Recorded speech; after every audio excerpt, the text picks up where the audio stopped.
Yeah. You always show me the most unique things when I come here, Fredrik. Always. Yeah. You never fail to. Never. Yeah. There's one more Sure. that I wanted to show you.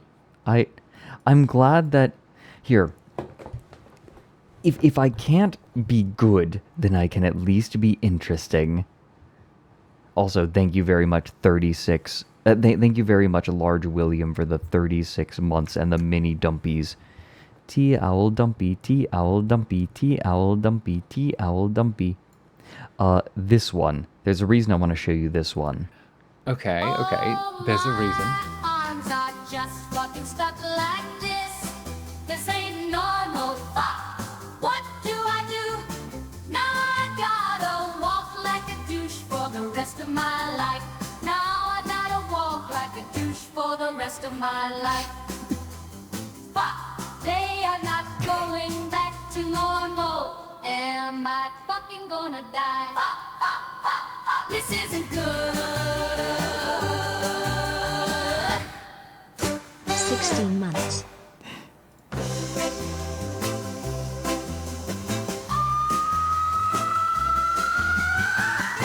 Am I fucking gonna die? That wailing, it is so harsh.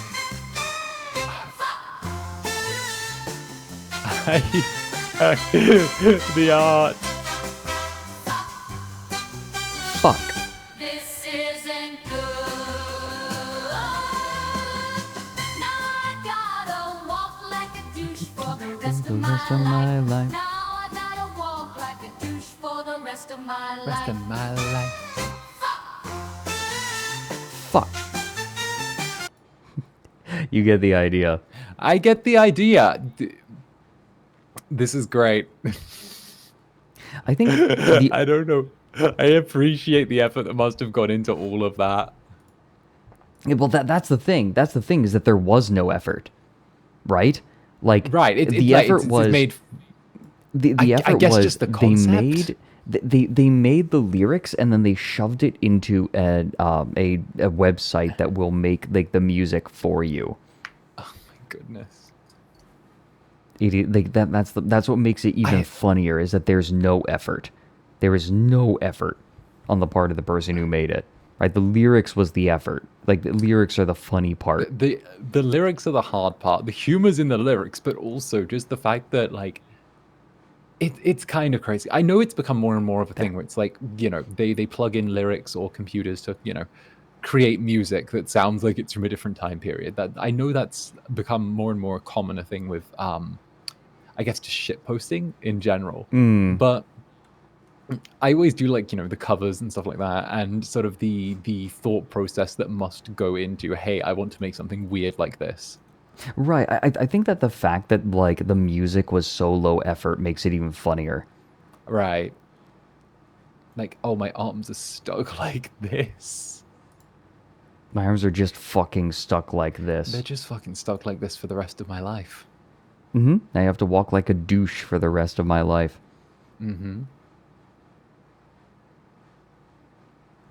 I feel like you could definitely make it better, right?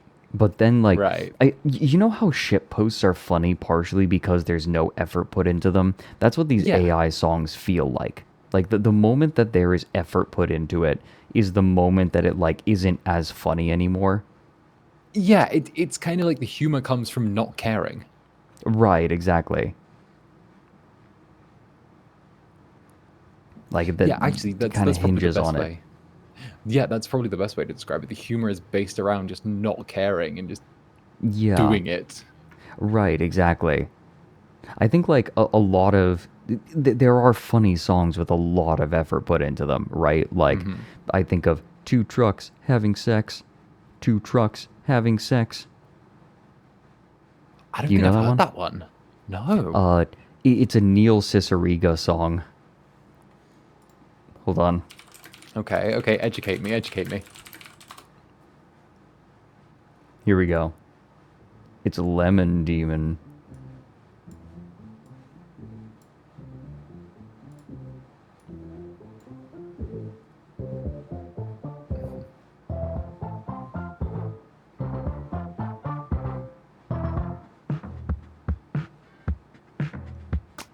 Two trucks having sex. Two trucks having sex. My muscles involuntarily flex. Two trucks having sex. Two trucks having sex. My muscles involuntarily flex. Two pickup trucks making love, American made. Built for tough, too beautiful. Murder machines, American angels in the sky. Groan and cry. Two trucks having sex. Two trucks having sex. My muscles involuntarily flex. Two trucks having sex. Two trucks having sex. My muscles involuntarily flex. Right by my side, there's ZZ Top and Robert Zander from Maniac Cop 1, 2, and 3.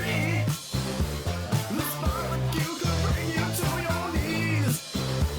And so cool these two trucks. Oh, this is weirdly good. Yeah. Neil Cicierega is great.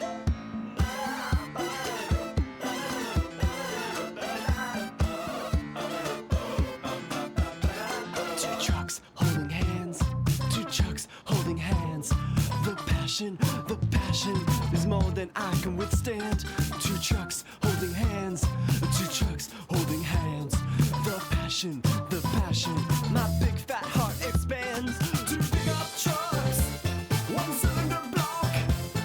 Crush my body like a rock, so beautiful. No stars tonight, just fireworks and eagles in the sky. The founding fathers cry. Two trucks having sex. Two trucks having sex. My muscles. You get the idea. Yeah, no, that's kind of a bop. That's a bop. Because Neil Cicierega is amazing. Neil Cicierega. great. Well, I mean, like, this dude. Okay, Neil Cicierega. Sorry, guys, we're going down kind of a rabbit hole right now.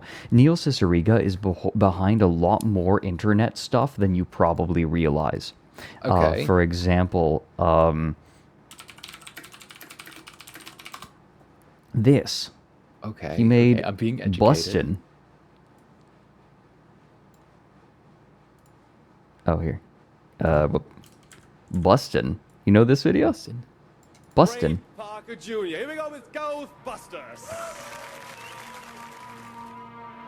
He did an album filled with songs that are edited as if you were misremembering them.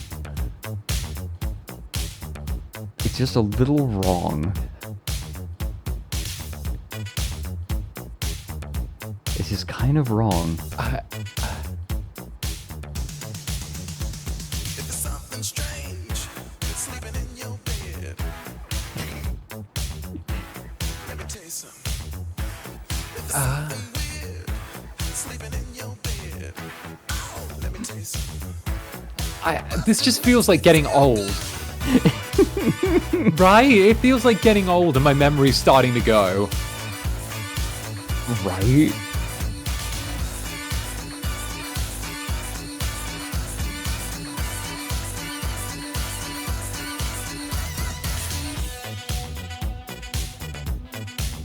This is the original now.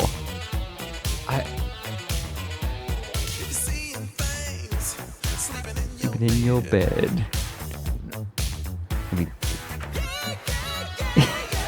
No, it feels wrong.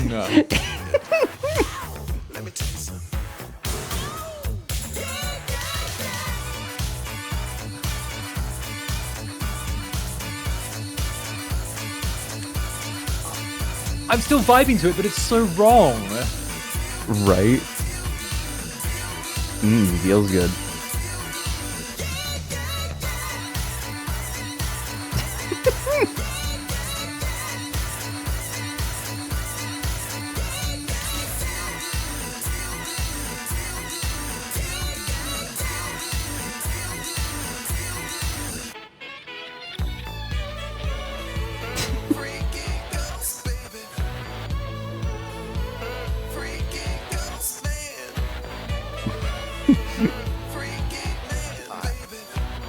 Freaky man. Freaky man, baby. Let me sleep in your bed.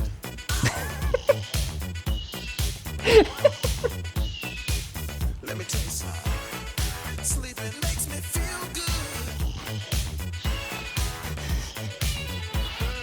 I ain't afraid of no sleep. I ain't afraid of no bed. And the bed. Freaky ghost bed. No. Freaking ghost bed. No.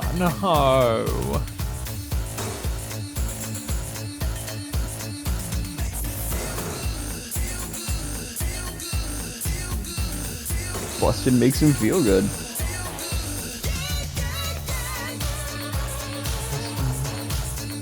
Good luck separating this from the actual original ever again. I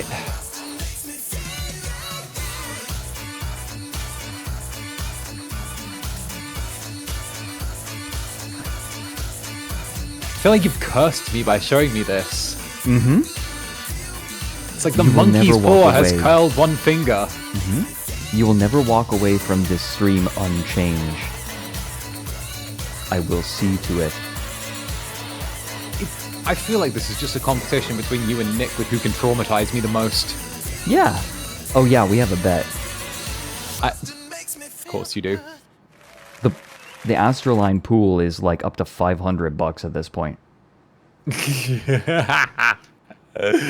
Who sends me insane first? Mm-hmm. Great.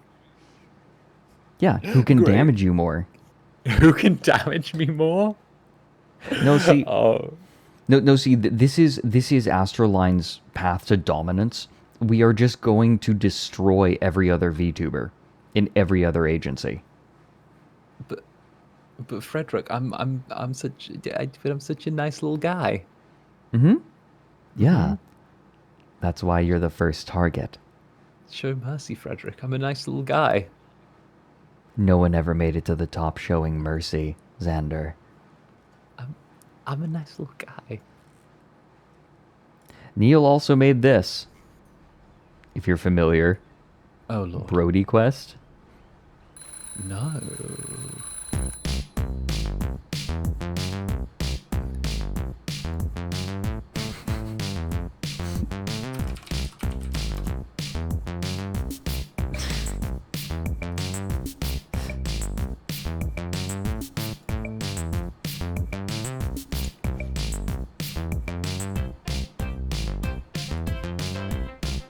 This is penis music. I thought I recognized it. Sort of. It gets used for stuff. There is something that you might know him better for, though. Okay. Do you recognize this?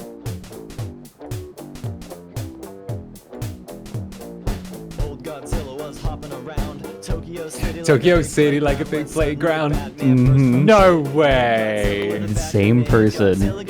Ultimate Showdown of Ultimate Destiny? You bet. Yup. Shaquille O'Neal, then they both got flattened by the Batmobile. But before we could make it back to the Batcave, Abraham Lincoln popped out of his grave and took an AK-47 out from under his hat. Blew Batman away with a rat-a-tat-tat, but he ran out of bullets and he ran away because Optimus Prime came to save the day. This is the ultimate showdown of ultimate destiny. Good guys, bad guys, and explosions. As far as the eye can see, and only one will survive. I wonder who it will be. This is the ultimate showdown of ultimate Look at this destiny. flash animation.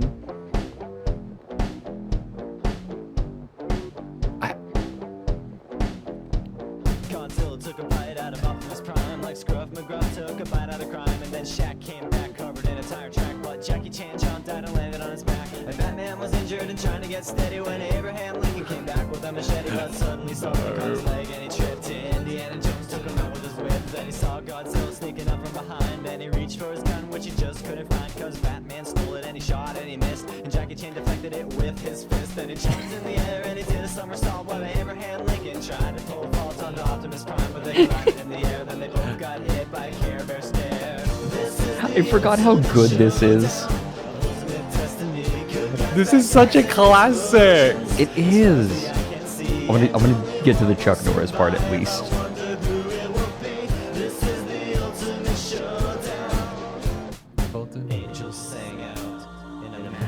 Do you remember when Chuck Norris jokes were the height of humor? Oh, God, yes. Which could shatter bones into the crotch of Indiana Jones, who fell over on the ground, writhing in pain, as Batman changed back into Bruce Wayne. But Chuck saw through his clever disguise, and he crushed Batman's head in between his thighs. Then Gandalf the Grey and Gandalf the White and Monty Python and the Holy Grail's Black Knight and Benito Mussolini and the Blue Meanie and Cowboy Curtis and John B. the Genie, Robocop, the Terminator, Captain Kirk and Darth Vader, Low Pants, Superman, every single Power Ranger, Bill S. Preston and Theodore Logan, Spock, the Rock, Doc Ock and Hulk Hogan all came out of nowhere lightning fast and they kicked Chuck Norris in his cowboy ass. It was the bloodiest battle that the world ever saw with civilians looking at a total law.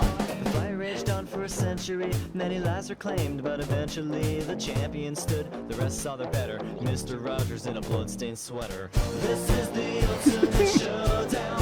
Ultimate destiny, good guys, bad guys, and explosions. As far as the Hey, Demi.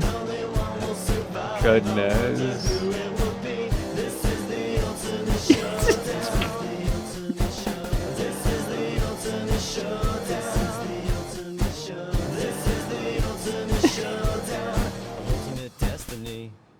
God. Same person. Oh, this was a time in Neil history. Rieger is also behind Potter Puppet Pals. Yeah, he also did Potter Puppet Pals. That's true. That's crazy. No, Neil Cicierega has like done so many things that have just become a part of the internet in general. Yeah, He's Neil cracked the did code. everything. My Neil guy did has cracked the everything. code. Yeah. Yeah, he did. Oh yeah, God. I think I showed this to you. Blood Red Sun. I think I did. Sounds familiar. I'll have to, if I haven't, I'll show you another time. Sure thing. This is not I mean, media there shit. was a time where this stream was about Boatmurdered. Yeah, it's true. And in fact, I think that's what we should do. He also did the Little Mermaid 7 Vaginas comic. Oh my God. Okay, fine. Fine, The we'll Little watch Mermaid 7 Vaginas. it. Yes. Yep. Neil Cicierega. Ariel needs legs. Ursula, I need legs. Okay, but no voice. Deal. It's 8 legs, right? I forget? I think 8. 8. Yeah, 8. Oh. Ursula, This is the upload with the wrecked audio, yeah. The audio in this version is... Where's the version with good audio? Watch the re-upload. Oh, YouTube fucked it up? Wait, YouTube fucked it up? Oh? Where's like the re-upload? Hold on.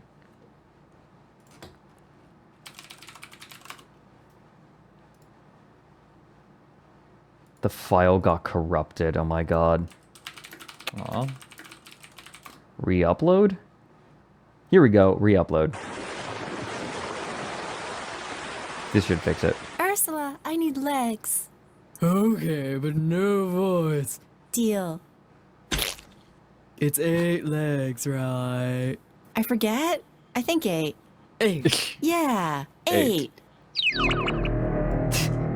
Ursula, this doesn't seem... Sorry, what? Oh, you can't talk anymore. Well, we're done here, so leave.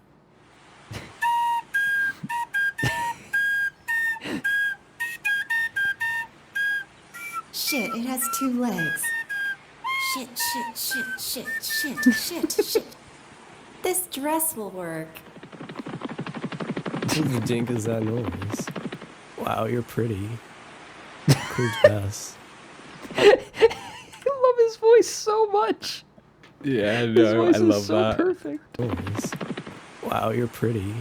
Wow, you're pretty. Cool dress. I'm a prince. You sound like two horses. I like talking to you. However, Flareon is the only fully evolved fire-type Pokemon that cannot learn Solar Beam. Yeah, I'm working on a medley of all 17 Pokemon theme songs.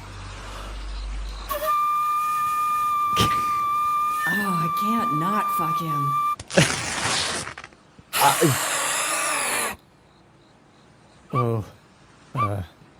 Hey. I need to go to my castle for a second. Grimsby, this is weird. What do I do? You like this girl, right? Yeah, but Grimsby... She wants your hot prince body. Yeah, Grimsby, but... But what? 8 legs. 7 vaginas. Okay, thanks. Maybe more. Okay, thanks, Grimsby. Imagine. Lady, where did you go? Oh no. She gave up and returned to the sea.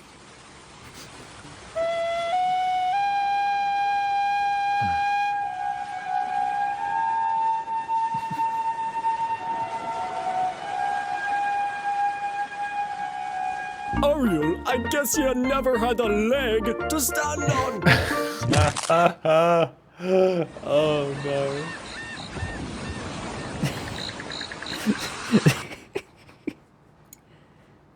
Seven vaginas.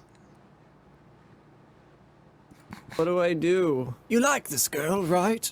Yeah, but Grimsby... She wants your hot prince body. Yeah, Grimsby, but... But what? 8 legs. 7 vaginas. I can't Okay, with thanks. this. Maybe No. more. Okay, thanks, Grimsby. Okay, thanks, Grimsby. Okay, thanks, Grimsby. His voice is so good. Who the dink is that noise? Wow, you're pretty. Cool dress. I'm a prince. Cool. You sound like 2 horses. I'm a prince. You sound like 2 horses.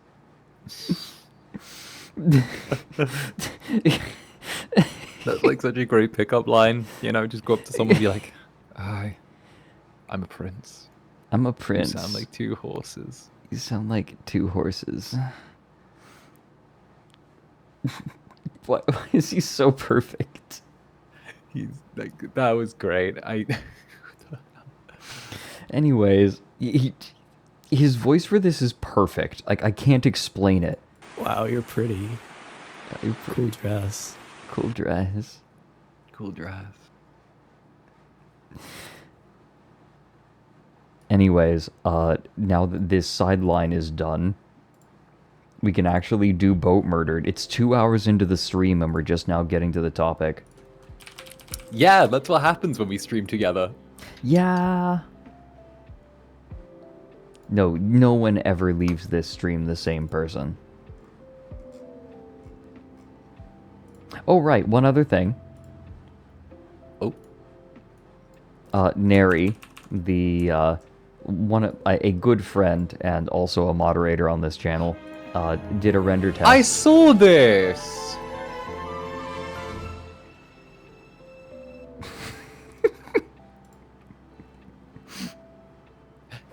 Lol, you're gay, brackets, queer. Go suck cock, gay bird. Go suck cock, gay bird.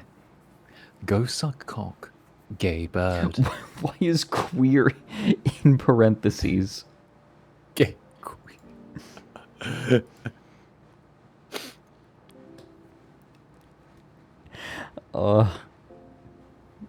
Oh yeah, I think the record for not getting to the topic was 5 hours on this stream with Mint. Yeah, I think Mint holds that record where we yapped for 5 hours, and in memoriam, Noel Pretzel made the yappers emote.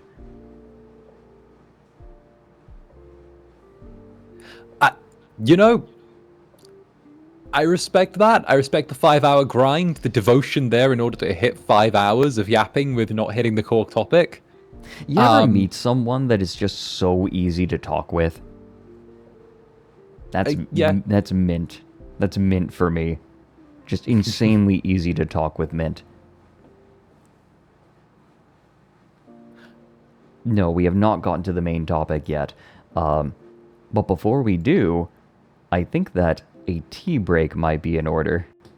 Ooh, good shout, good shout. Given that we have been doing this for 2 hours, and I could use something to moisturize my throat. Indeed. Well then, you get your tea, I'll get my coffee, and we shall reconvene. Hey mods, could you ban anyone using the same emote combination that Badum Tish used? Could you please take care of that? Just ban anyone shoving Play-Doh into the Owlet's Dumpy.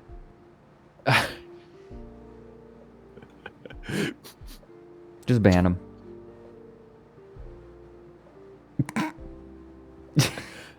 It's happening. Thanks, Burninator. Alright, everyone, we'll be back in just a few minutes.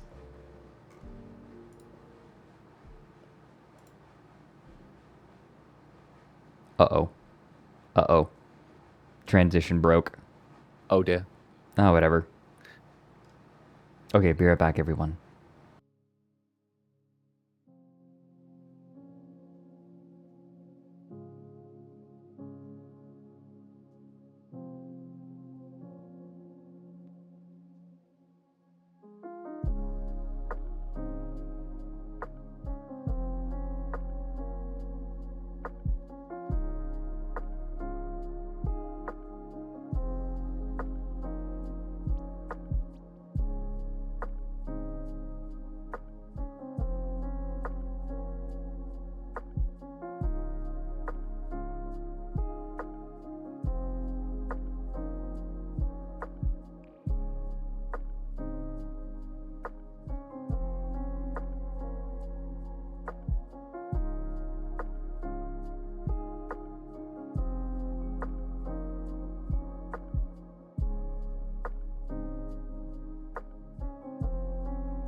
Hello, owlets.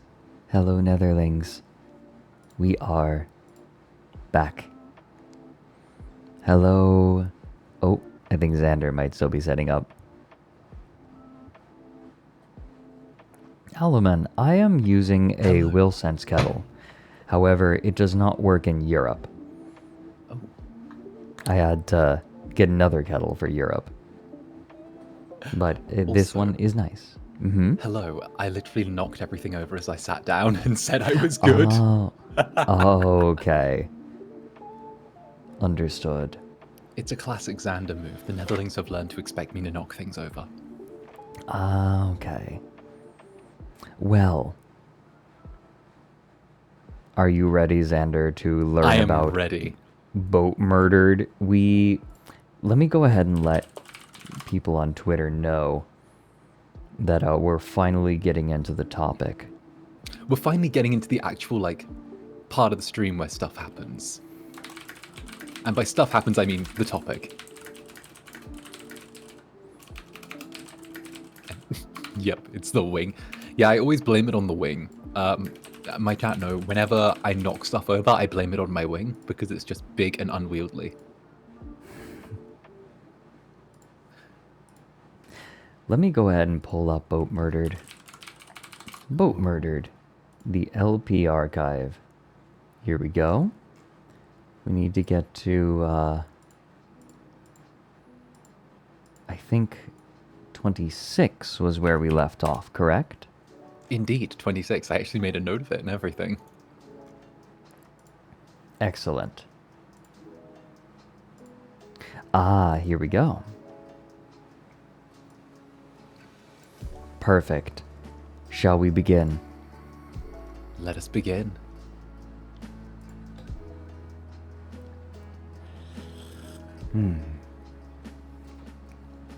I made myself some nice white tea for today. Ooh. I made myself some delicious black coffee. Nice. Autumn is equally boring so far, so I just decided to post the horribly boring summer update by itself instead of making you all wait until tomorrow.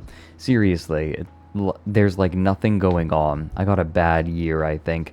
The rest of autumn and winter better be fucking awesome. It's not even like I'm missing stuff. It's gotten to the point where I'm making very inane events into updates because everyone just goes about their business and nothing interesting happens. Oh well. Sorry for the lack of updates. It takes a lot longer than I thought it would. Excuse me. The summer flood comes early this year. The ingenious series of bridges that a previous ruler made causes us to lose only a dog and a horse. Jumpy, thank you for the 32 months. Thank you very much. And Emmy, thank you for the bits earlier.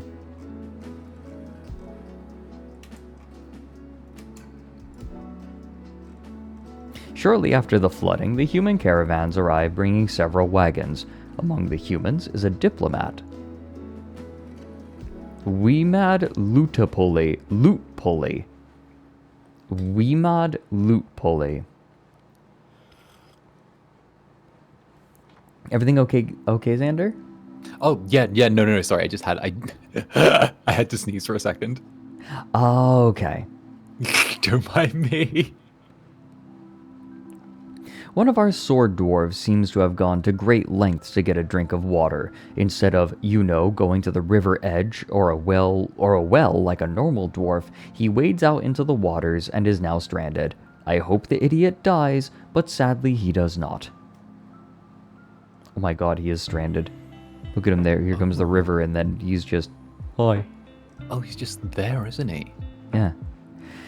The diplomat that arrived leaves after speaking to me. We accomplish nothing, and within minutes of him greeting me, he leaves. Meanwhile, I set some idlers to work. My first mission is to get rid of the embarrassing failed aqueduct. I also begin amassing graving job for the stone engravers. This will increase our wealth greatly. Nothing of importance happens until late summer. Finally, the Lava World flood device is finished. Oh. You remember last time? Yes, I do. For those who are like me and need a quick refresher, it was an ongoing project where, if I remember correctly, one of the dudes was like, fuck the world, I hate everything that's going on outside. I want to have an option where I can press a button and flood the front of this mine with lava and take out anyone that's out there. Mm-hmm. And I believe that's turned into, actually, we want to be able to flood the immediate surroundings and cut ourselves off from the rest of the world if we need. Mm-hmm. Yeah. Here it goes. Now, to test it out, I usher everyone inside and order the lever pulled. It flows. I like how even with these very basic graphics... Oh, look, there's a dong. Look, it's... The river of lava is so excited that it has an erection. Right. The river is flowing. You can see, right? You don't need to be an expert in this game to see what is happening here. No, that is lava filling a... Is that a duct? Yes, it passes indeed. the aqueduct successfully. I forgot the word aqueduct and almost said like a doorway. And I was like, no, that's not it. A hallway? No, that's... What have the Romans ever given us? The aqueduct? The what? The aqueduct. Okay, well, besides the aqueduct, what have the Romans ever done for us? Sanitation? Roads? Ah, the river. I am just about to release the lava over the river when I look outside. I noticed the canals that the previous rulers had done extensive canal work. Were I to release the lava into the wild, these would instantly dry up on contact with the lava. Testing it now would be too risky. I will have to save it, else my test would make the most trafficked portion of the fortress a steamy death trap. That's his job, it. Yeah. Aside from the wounded soldier lying unconscious, starving and dehydrated in the main hallway, the remainder of the summer remains uneventful. So I should note, that purple, that purple there, that is miasma. That is the stench of dead things. Dwarves don't like miasma. Very unhappy. Since nothing fun is happening, I decided to make my own events. A teaser? That feels like such a bad idea. Yeah. Oh.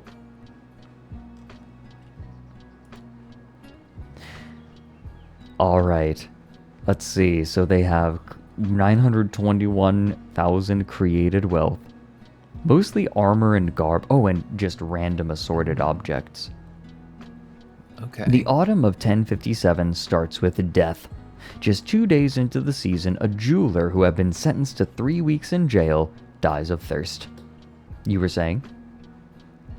I was just thinking, so far they've built really well considering that they've been handing it off time and time again. They've actually managed to keep consistent in terms of growing their economy. Yeah, that's actually impressive. While I'm elsewhere in the fortress, a fire imp wanders into one of our traps. He never saw it coming. A pool of goo. Then I turned back toward the outside.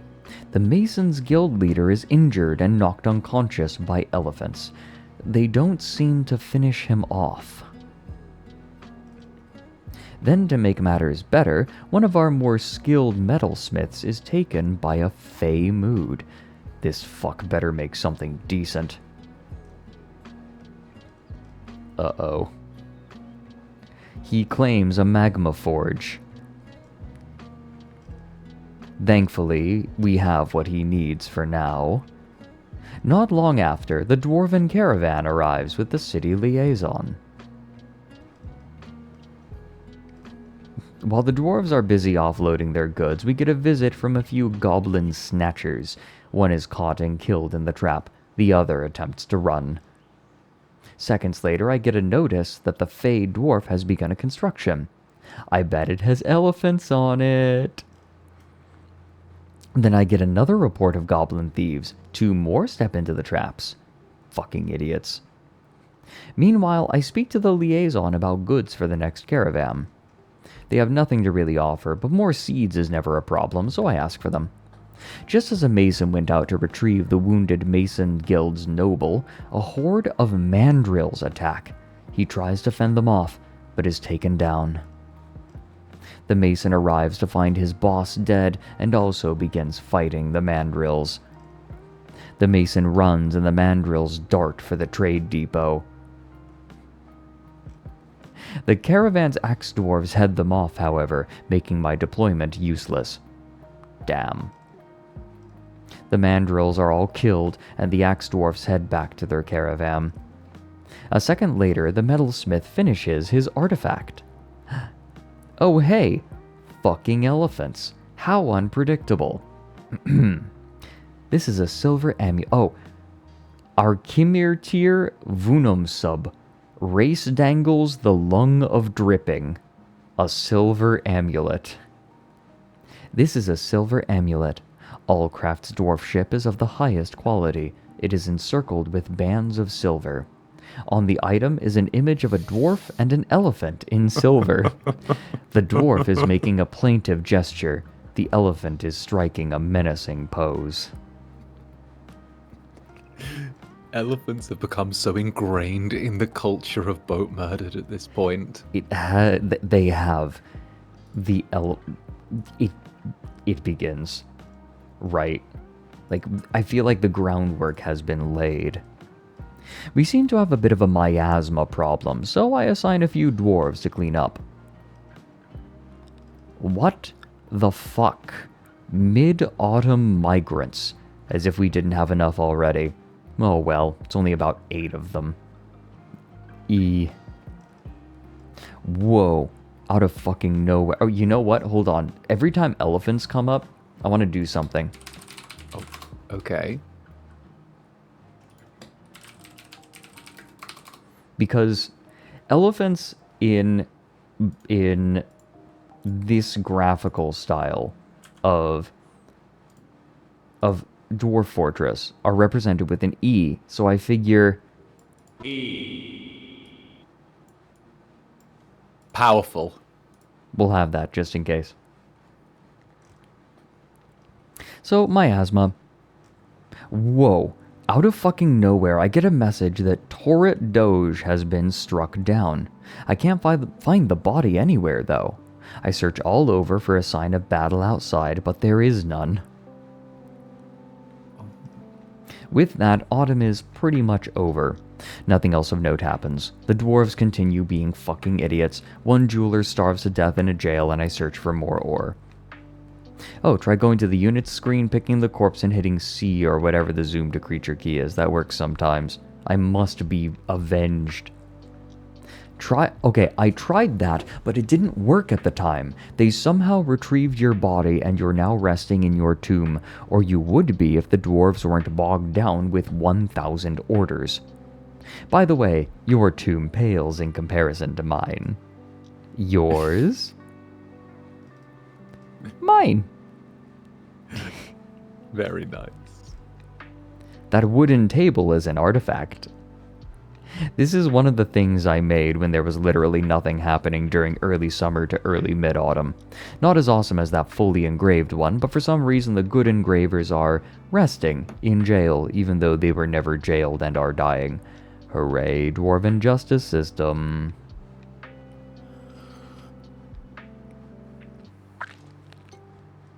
Yep, my tomb is the cheapest one of all of them, isn't it? And I bet I died first, too.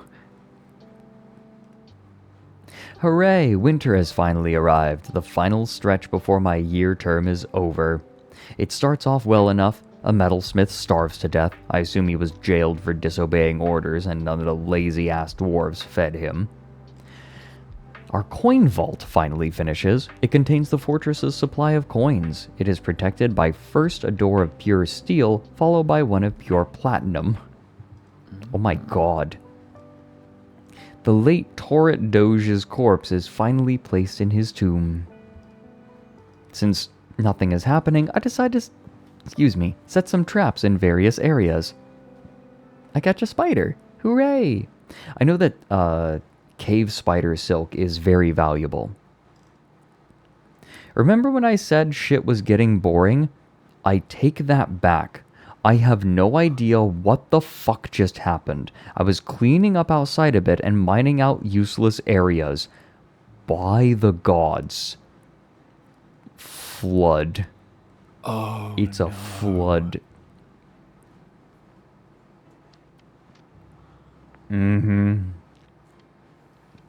Here we go. Oh, no. Immediately we lose the miner who undug it.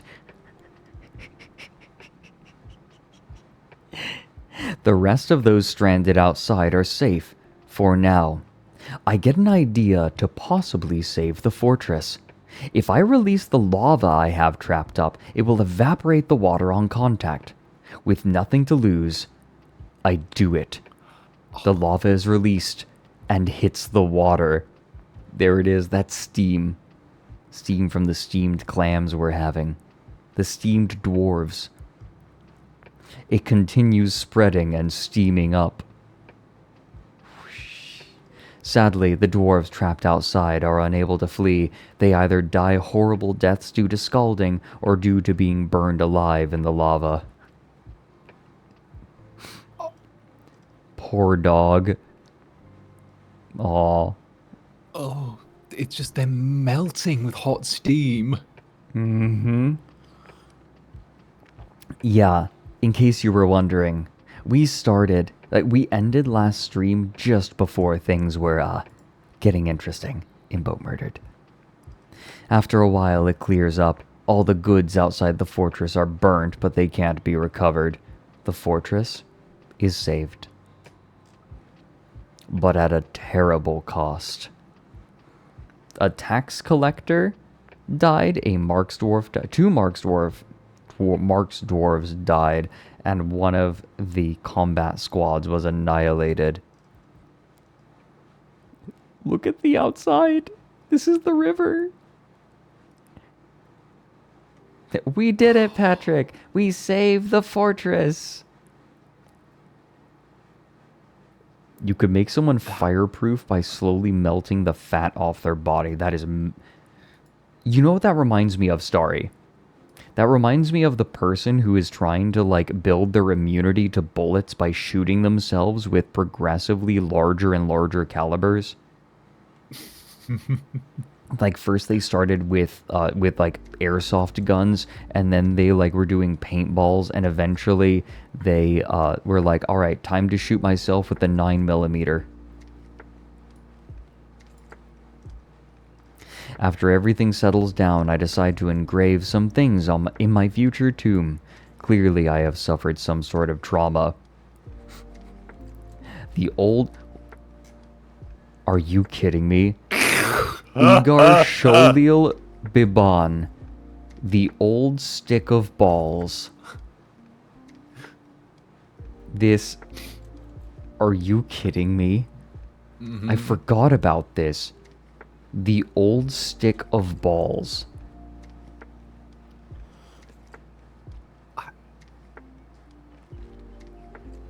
They've seen so much. Engraved on the wall is an exceptionally designed image of a dog by Sankis Gatten Bomrek. The dog is burning. This is not our raid message. Ralzasakub, the silvery crystalline dumpling. Engraved on the wall is a masterfully designed image of a dwarf by Sankis Gatten Bomrek. The dwarf is screaming.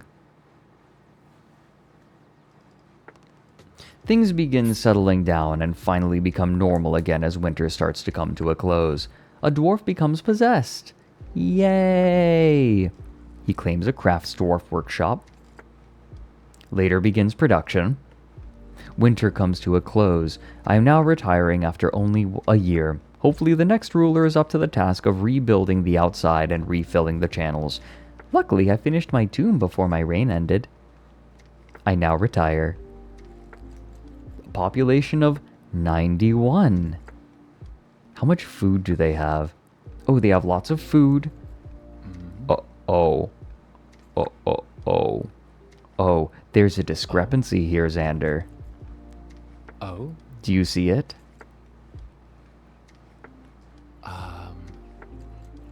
Take a good look at the stores, the food stores. Okay. Do you notice something?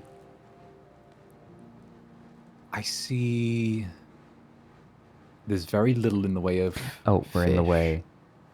Yeah, but I mean, like, dwarves don't need to eat fish. No plants.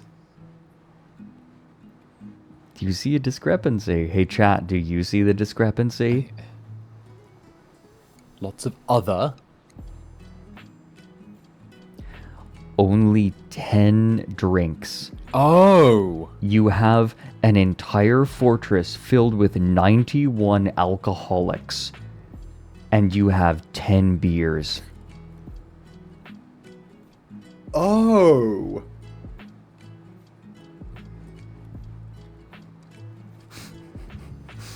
Oh, well, this guy's fucked.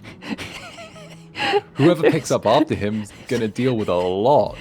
There's a minor discrepancy there. This, Where could did all be the a beer problem. go? Did it solve the elephant problem? You tell... Yeah, so someone asked, "You maniac, you blew it up. Oh, damn you. God damn you all to hell." Did it solve the elephant problem at least? I don't see a single E. You tell me. At least the water flooding / lava steaming gives the next ruler an excuse to make the fortress's indoor moat into a lava moat. Deployment of the lava death system. Look at this Oh, art. there's art. There's Yeah, someone drew art. art. There's the elephants like knee deep in water. The two like keys. The two keys. Oh no! Pull the lever, Jurist. And pull the lever. Oh. The lava death system is something that I feel is iconic. It's going to become a recurring theme. First off, look who's back. Aw, yeah. The E's are back. After 12 of our large pachyderm friends decided to take up residence just beyond the river where so many of their family members were cooked alive by an ocean of boiling water, they have yet to cause my dwarves any trouble. Well, except maybe this guy. Urist Lens Blizzard. It's Urist. Oh, right upper arm damaged, right hand mangled, extreme pain, and lower body stunned. He looked so happy too. And then this poor fella drowned. Noting our lack of gems, both rough and cut, I set about designating a large area for excavation. The double-wide spacing allows maximum exposure of gems with the least amount of effort. Plus, it'll keep our few mining dwarves busy for a good long while. On the 15th of granite, these pointy-eared pricks that refused to bring anything useful for trading arrived. Unfortunately, they were just south of the massive herd of elephants by a few screens and reached our trade depot unscathed. It seems the actions of one former ruler upset the great elven civilization. You have disrespected the trees in this area, but this is what we have come to expect from your stunted kind. Further abuse cannot be tolerated. Let this be a warning to you. Typical elf propaganda. Shortly after the elves arrived, we received another glorious gift from the outside world. Immigrants. 21 of them. I would like to again remind you that the fort now has 112 dwarves in it and 10 beers. I'm waiting. And everyone. Yeah, I'm waiting for someone to need a drink and for whoever's playing to realize. Mm-hmm. Along with them came a treasurer, tax collector, hammerer, mason's guildmaster, and dungeon master. Due to the sorry state of our current noble housing area, I set about designating new homes for our distinguished brethren. I'm also working on fulfilling all of our current nobles' requirements. They have gone without studies and dining rooms for far too long, and they are nearing revolt. Or maybe just imposing bans on certain exports. In any event, rest assured that when my reign ends, all nobles will be fully satisfied, and those that aren't will be sleeping at the bottom of the cave river. My reign ends, with that guy. All of this, and it's only mid-spring. Let me know if you like all this small event coverage, or if you prefer to be informed of only the major happenings. Boatmurdered. Here's what it looks like. Look at it. You got the rivers, you got the river, the river of lava, and it's all building out. I can imagine that to be maybe somewhat idyllic if you ignore the death. Yeah. I'm sure that it'll be fine. Just needs a little bit of time. The place will grow on you. Hmm. Dum-de-dum-doo. All is well in Boatmurdered. Oh, shit. What am I looking at here, actually? Oh. Is there a dead dwarf? I think that's a dead dwarf. One of my jailed masons decided to go all rage on the poor fella that was bringing him water. The innocent green dwarf is in the process of being hurled into a stone wall in the shot above. Aw. This dude's name is Rimtar Swimrock. Swimrock, great name. Taking a brief respite from his brutal attack on the jeweler, our escaped convict then ruthlessly slays a nearby cat and proceeds to kick the mortally wounded jeweler around the prison until he dies. As he attempts to flee the scene of the crime, he is intercepted by a nearby swords dwarf, and a fierce battle ensues. After being beaten senseless and tossed about like a rag doll, our brave swords dwarf falls unconscious. That mason is wielding an artifact bracelet. Oh, this person's name is Etur Harry Spears. Ah, yes. I say nice and trim, thank you. Excuse me. The two fortress guards rush the murderer, and one gets disabled almost instantly. The other one manages to send Mr. Mason flying all the way down the hallway and into a wall. Victory. There is our hero and savior, Eshtan Burial Gears, and some random Marks dwarf that took no part in the battle and just showed up for the picture. One dwarf was dead on the spot, and two others are probably going to die from their wounds, but at least now some lucky dwarf gets to take ownership of that marvelous bracelet. About a week after all that carnage, one of our dwarfs gets inspired. A mysterious construction. This is an aventurine chest. All crafts dwarfship is of the highest quality. On the item is an image of a dog and a mandrill in aventurine. The dog is making a plaintive gesture. The mandrill is striking a menacing pose. Success! Amazingly, there is no imagery of elephants, melting, or dwarf-on-dwarf crime. So that's all that really happened in spring. I figure I'd cover the whole prison break and subsequent slaughter for those interested in the combat aspect of Dwarf Fortress. It's fun to pause mid-battle and view all the new wounds your dwarves acquire.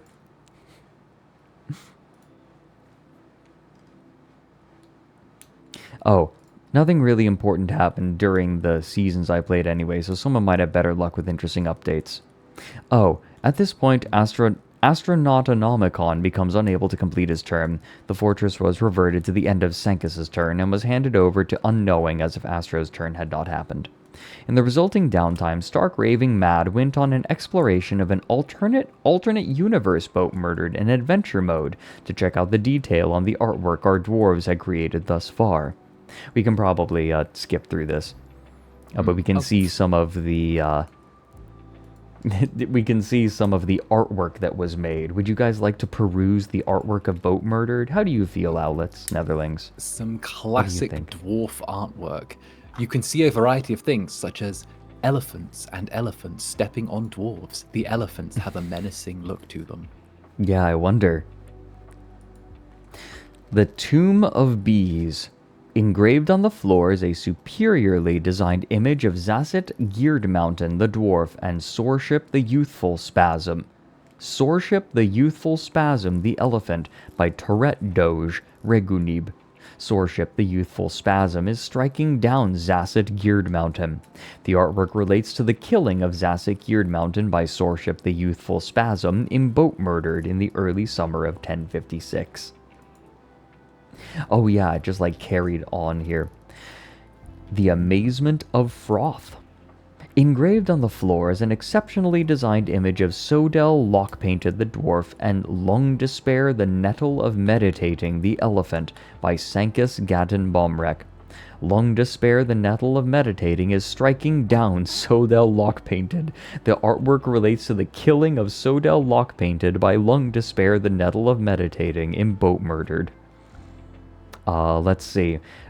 Yep, the Limp Grand Muck of Pix and the Golden Toad both also have to do with elephants killing dwarves. Generational elephant trauma, correct. I love how Lung Despair has just become the most memorable character in this so far. Mm-hmm. Absolutely. The elephant. These are just a representative sample. There are dozens and dozens of engravings of dwarves being struck down by a seemingly endless herd of legendary named elephants. The slaughter must have been unimaginable.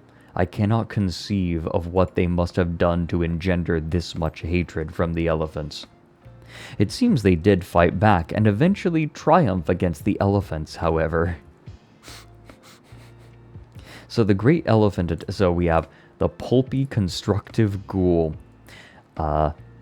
Soreship the Youthful Spasm is making a plaintive gesture. Tekud Ring Geniuses is laughing.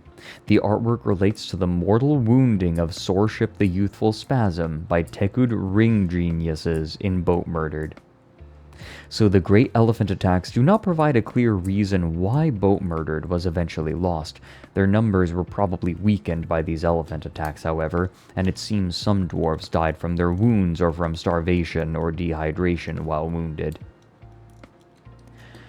Oh my god, the lyrical silvery river. Kel Plains Mirror is withering away. The artwork relates to the dehydration of Kel Plains Mirror in Boatmurdered. And apparently the mandrill was the official symbol of the dwarvish civilization. Oh. The dwarves of Boatmurdered were capable of great feats of artistry and craftsmanship, or should I say craftsdwarfship, haha. There are engravings of great artifacts being crafted. Let's see. A finely designed image of Stark Raving Mad Helmshowls the Dwarf and Sound Syrup the Mahogany Table by Tourette Doge. Stark Raving Mad Helmshowls is raising Sound Syrup. The artwork relates to the creation of Sound Syrup in Boatmurdered by Stark Raving Mad. And the Silky Ox of Bushels. Engraved on the floor is a finely designed image of the Land of Sweetness, the Small Gold Chain Leggings by Tourette Doge. Oh, I found some old coins, also of great artistry, depicting trade relations between Boatmurdered and other dwarven locations. This is a stack of 8 Kinben Mill 1055 silver coins. This is the silver currency of Kinmel Bill from the year 1055. On the front of the coin is an exceptionally designed image of dwarves. The dwarves are laboring. The artwork relates to the founding of Hamtik by the systemic spry bolts of pulling of the oaken tomes in the year 4. On the coin's back is a masterfully designed image of dwarves and dwarves. The dwarves are speaking with the dwarves. The artwork relates to the visit. I love the way that the game, like, constructs these randomly generated things. I Like, do love a grammatically. good bit of like, yeah, I love a good bit of random generation in my games because even if it doesn't go right, it always ends up with you getting something hilarious. Oh yes, absolutely. The dwarves are speaking with the dwarves. The artwork relates to the visit of merchants from the Oaken Tomes to the Oaken Tomes at Boatmurdered in the late autumn of 1054. Wait, I hear sounds from deeper within the fortress. Perhaps some remnant of the ancient civilization yet lives. Oh, and there's a troll in there, and the troll just kills him. GG. GG. Doop-de-doo, killing stuff. Doop-de-doo, run back out and back in to heal. Doop-de-doo, killing stuff. Doop-deep, fuck.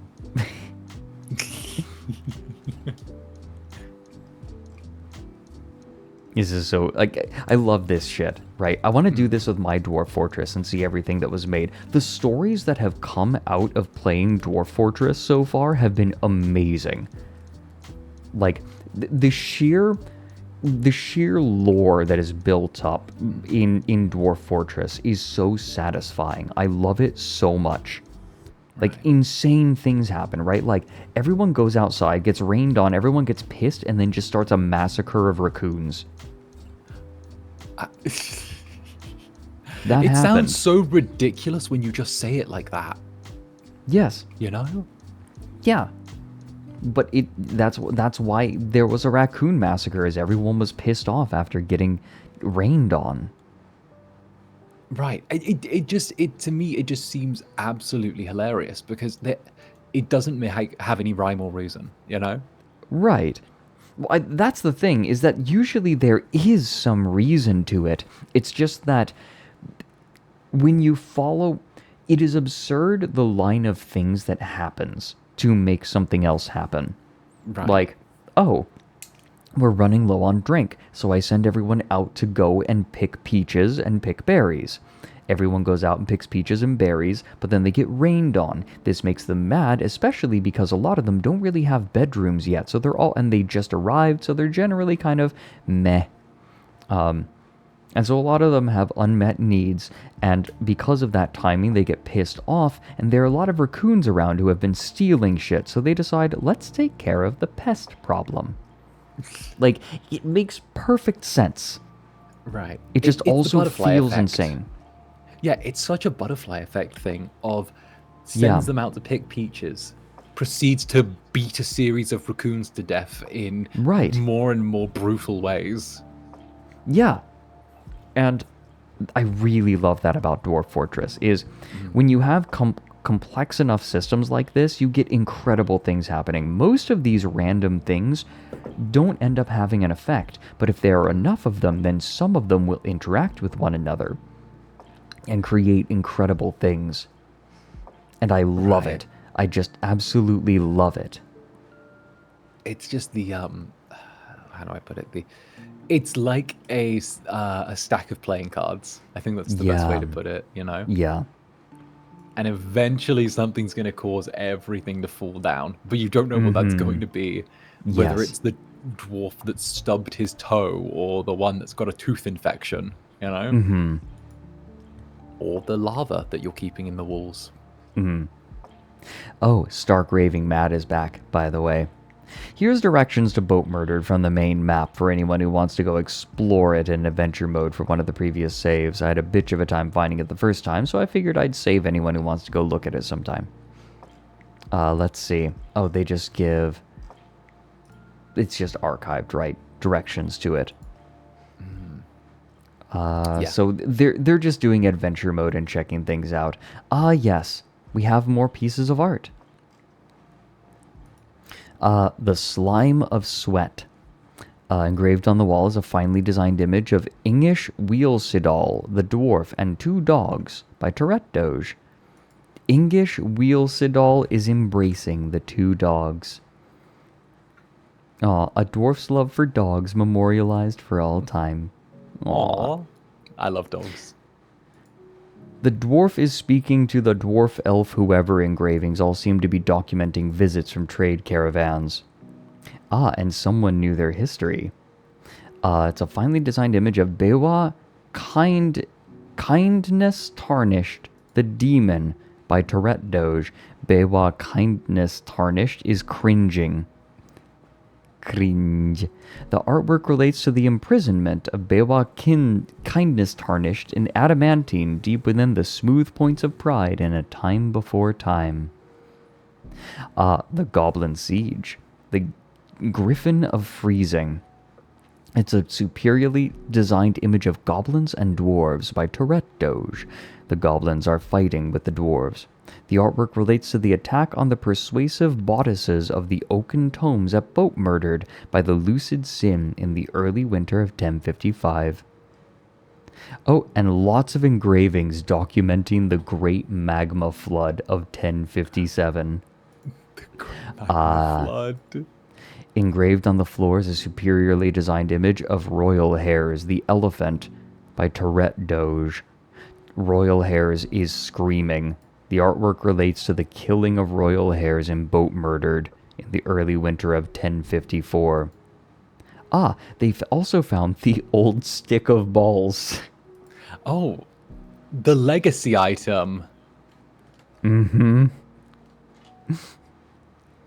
The Nasty Doom.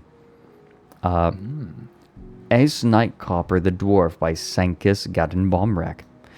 Ace Nightcopper is melting. The artwork relates to the burning of Ace Nightcopper in magma in Boatmurdered in the midwinter of 1057.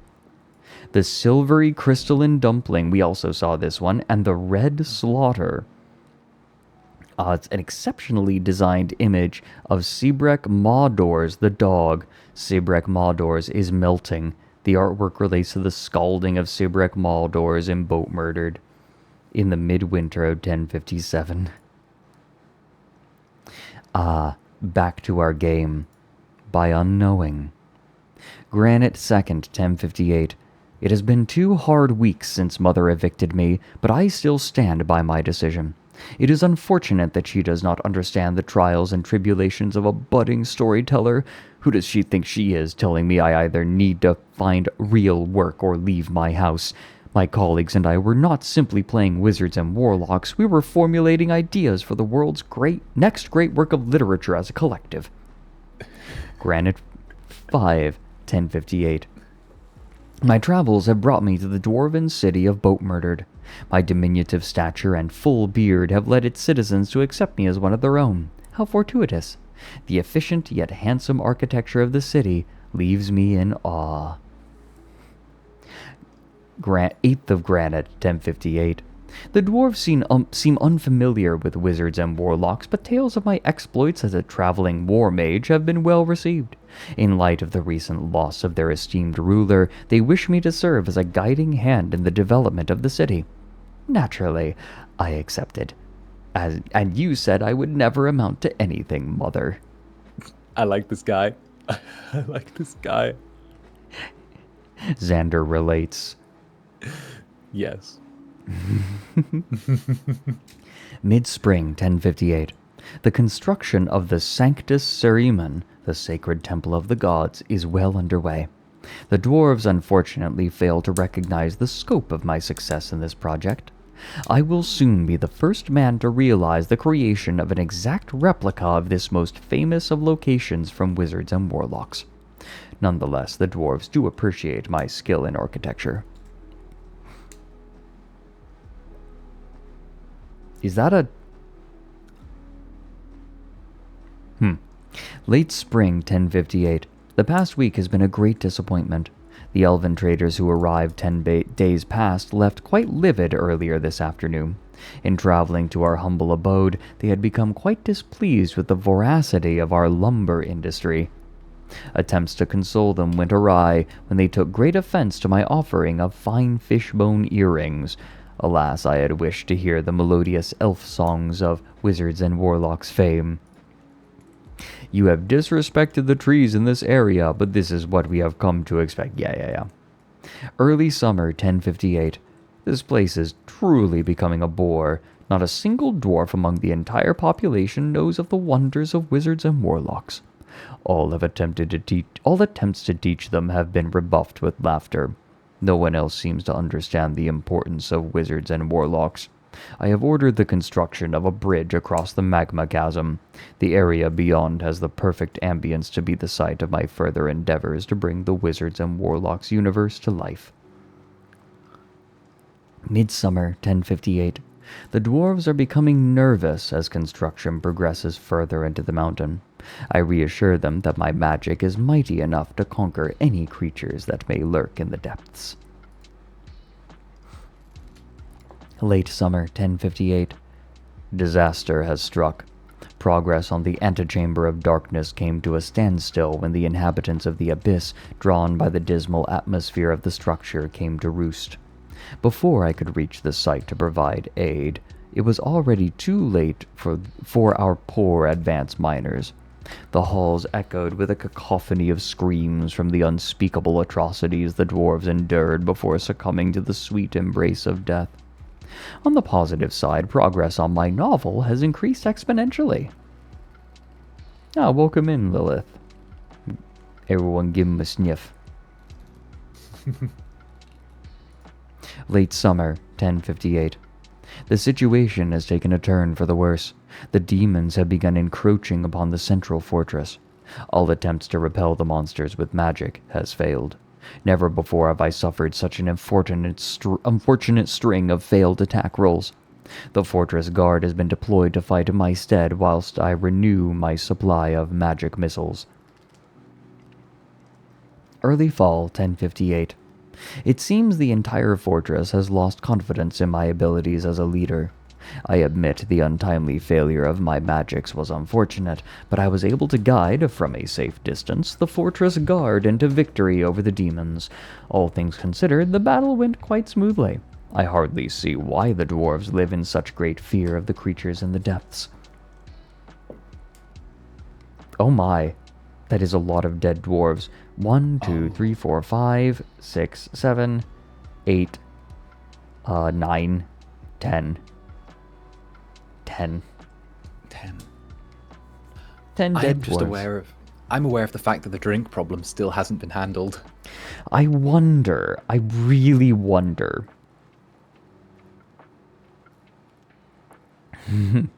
Warm vanilla sugar perfume. You know what? I have good memories of vanilla scented perfume. Aww. Yeah, I remember my mom, when I was very young, had us do crafts where we made little flowers out of popsicle sticks and little paper hold what is it? The paper that goes on cupcakes. We took that and then decorated the inside. We glued them onto the popsicle stick to make it a flower shape, and then we sprayed them with just a single little spritz of perfume. It was cute. Okay, that's adorable. Mm-hmm.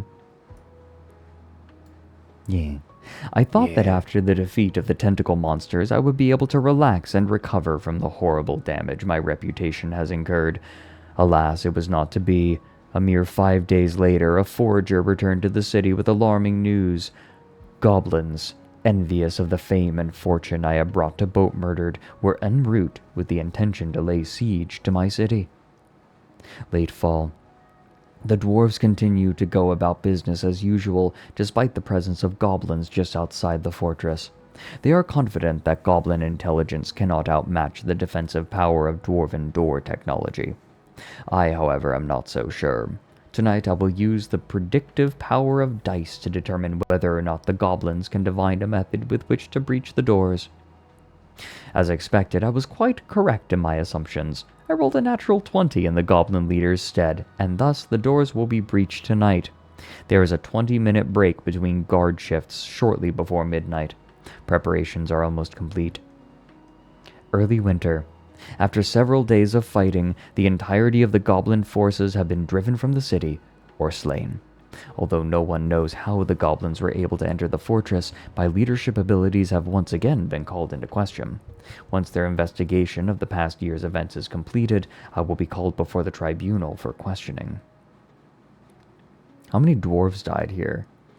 1, 2... Oh my god, another 2, 3, 4 deaths. that I'm seeing here. There might be more on top of the goblin corpses. All I can think A decision has been... All I can think is hopefully that alleviates the drink problem a little bit at some point. Right. Fewer mouths to feed at the very least. Mm-hmm. A decision has been reached. The tribunal has somehow come to the conclusion that all blame for the year's tragedies lies with me. However, thanks to the bonds of kinship all dwarfs share, I will not be executed or exiled. Instead, I have been told that I must earn my meals as a worker or artisan, or starve. This situation feels oddly familiar, but this time I will endure the indignity of such unfair treatment. My novel is completed, and my rise to literary greatness is at hand. Now, if only I could find a publisher. Tell me Sankus is still living. Tell me he's still living. Sankus is still alive and being a big show-offy jerk, as if I'm going to study engraving under him. No, he made a masterpiece.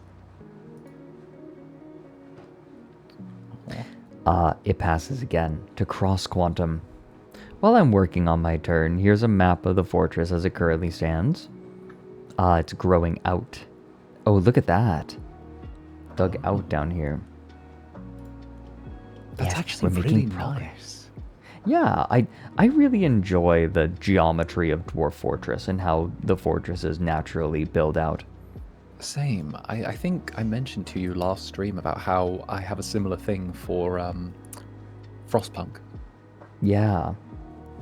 I want to play that on stream. Hey. I know. I believe you've wrangled me into being an advice point for when you play Frostpunk on stream. I would love that. I would love to have you join me for my first Frostpunk, like my first session to set me on the right path. I have over 300 hours in Frostpunk. I am more than happy to help. Understood. Thank you. 22nd Obsidian, 1858. Well, diary, it happened again. The RA found the rat weed stashed in my dorm room during the winter break festivities. The cretin, I mean, I know beards are the norm in our society, but could you at least wash it once in a while? Muttered something about 3 strikes or straights or something. I don't know anything about bowling or poker. On the plus side, I found some wonderful imported elven curtains that perfectly complement the lilac accents I painted on the windowsill. They're simply to die for. 24th Obsidian. Oh my god. The RA came back and said I was going to be expelled from the university. This is so unfair. I'm going down to the dean's office at once. There's no way someone of my caliber will be expelled for something so trifling as this. The dean said there was nothing he could do. Let me tell you, I gave him a piece of my mind. I reminded him of who it was that had the idea for the performance of School Fountain as water turned into pudding topped with human, dwarven, and elven feces in the shape of angels that got so much press last year. About how much publicity the University of Glazed Loins got for that, and how it pushed off those Philistine ingrate donors, you know, the ones who might have a lot of money but no taste, you know. I think refreshing his memory worked because he smiled at me and said he did remember something about a job opening at one of the newer settlements. He said that I'd be perfect for it, that I deserved it. He said he'd get in touch with me tomorrow. 25th Obsidian. I found a note in my mailbox this morning from the dean. Apparently this place is a town called Boatmurdered.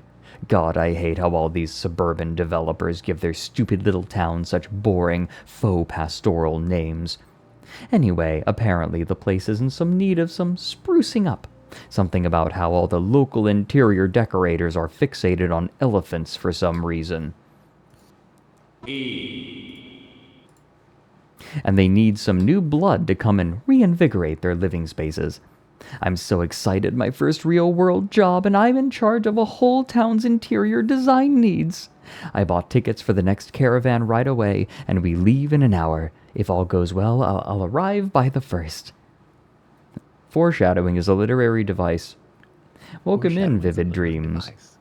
Everyone, could we give Vivid Dreams a quick check? Make sure they smell all right. Sniff the new chatter. Sniff the new chatter. Sniff the new chatter. First granite. Well, here I am, diary. I've taken a survey of the fortress estate, and let me tell you, it's pitiful. We all know our people like to engrave historical events, so I've included a few charcoal rubbings of some typical engravings here. The Ring of Glossing. Engraved on the floor is a superiorly designed image of a dwarf and an elephant. The elephant is striking down the dwarf. The Memory of Lungs. The elephant is striking down the dwarf. The Rough, Hoary Ink of Diamonds. It's an exceptional rendition of a well-designed image of a cheese. And then a few more well-designed images of cheese. Apparently, the two most significant historical events here in Boatmurdered are elephants and cheese. Take a close look at the cheese ones, actually. They aren't even carvings of cheese, but renditions of some other image of cheese. They're freaking homages. Intrigued, Intrigued. Dwarf society has no culture, people say. The culture. Stop saying homage du fromage. Hey, Ark, how are you doing? I might pull you in to help us later in Foxhole. We'll have the meeting after. I unintentionally double booked myself for today. So let's message. Let me message you after stream. Intrigued, I investigated the art history of the settlement further. I discovered this artifact, which I can only presume was the inspiration for all the imitators.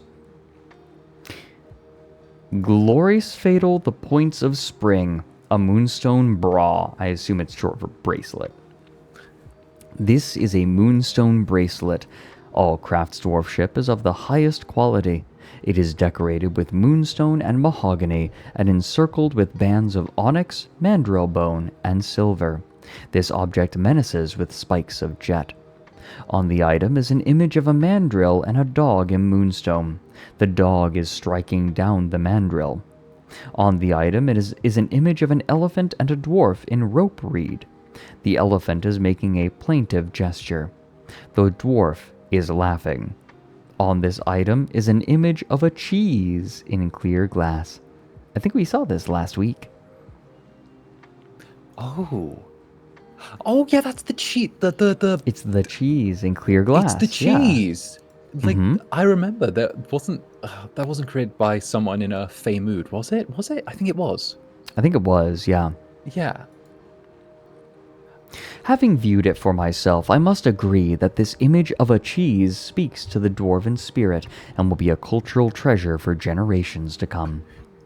Anyway, I have a few ideas already for adding some pizzazz to this dreary settlement.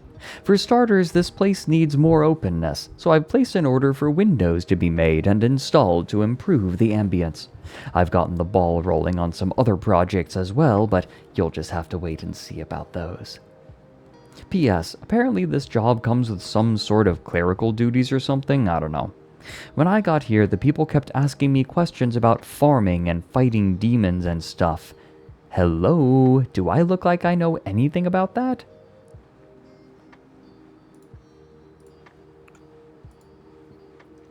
Ninth of Granite. A lone elf noble has arrived. I'm so excited. My first time meeting a real elf, and it's a noble to boot. I sometimes feel out of place as a dwarf with my barely there facial hair and high-pitched voice. I should have been born an elf. Their culture is so superior to ours. Oh, he's an elf weeb. No. The elf weeaboo vibe. That reminds me, I should see if I can order an elven lunchbox from the next caravan, as long as it's not pink. Shortly after him, a group of monkeys showed up. The leader of the local militia, the only able-bodied survivor of some kind of fight with some demons or something, explained to me how mandrills are deceptively fierce for their size and asked for permission to raise a militia. Gosh, these military guys seem like they're always looking for approval from an authority figure.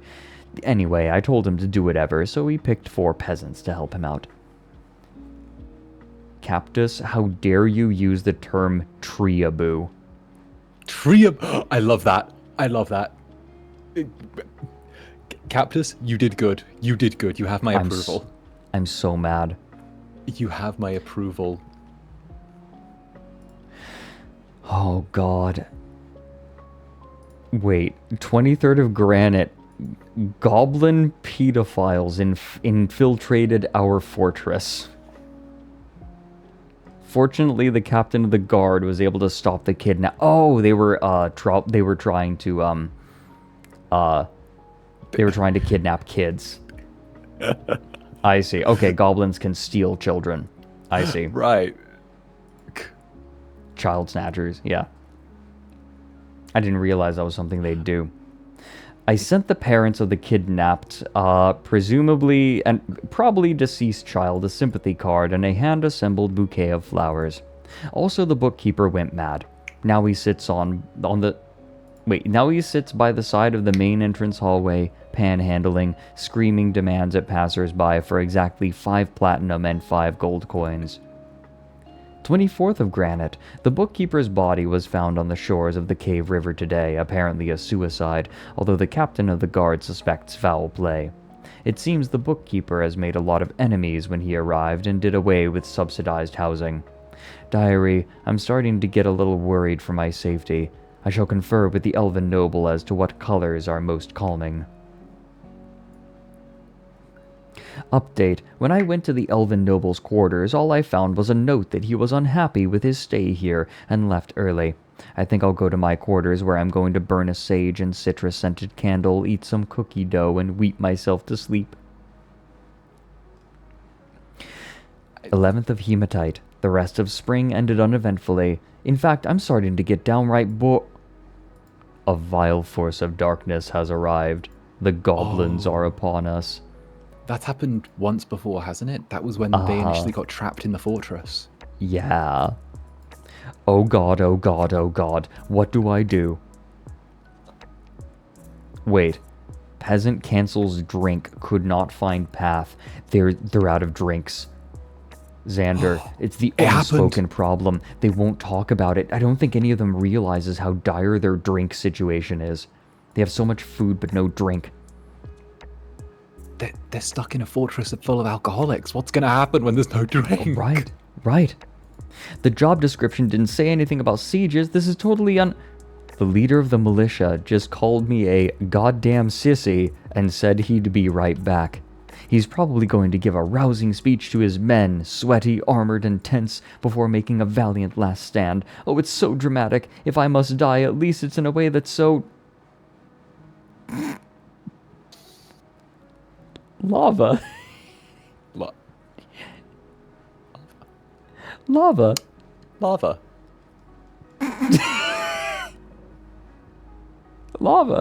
Lava. Lava. It's lava.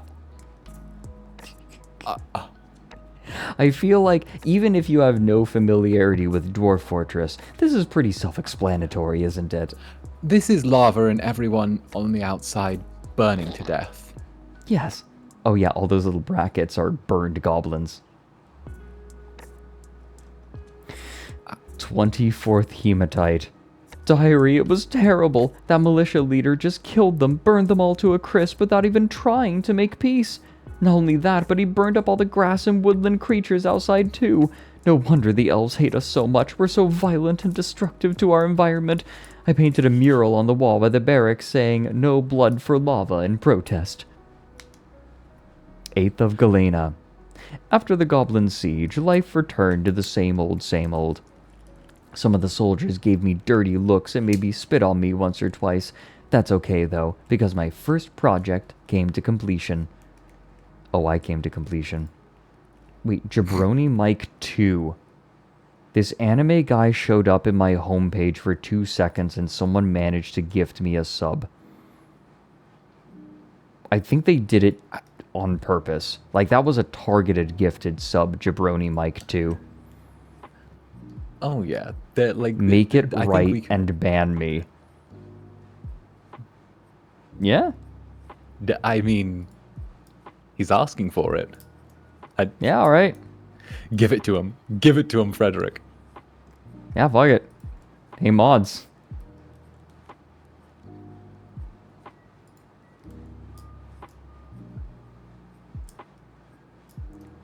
Yeah, dispatch the clone. It is my hope that it will inspire contemplation and raise the collective consciousness of the community to a higher level. 17th Galena.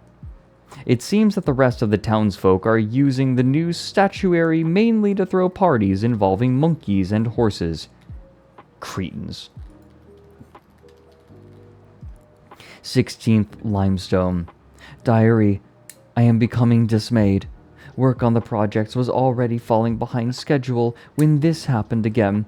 The goblins are upon us. A group of them caught one of our dwarves outside. It seemed to me that they were walking up to discuss options for peaceful coexistence, but then they just stabbed him in the face instead. I was so shocked, I turned to say something to the captain, but he just shot me a dirty look and walked out the door. No. No. You Here fool, we go that was again. Mike's alt.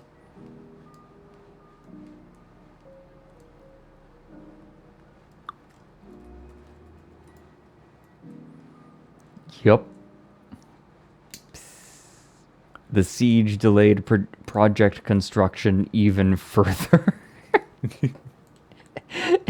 I feel so depressed now. I've been passing the time by hauling rocks in remote parts of the fortress.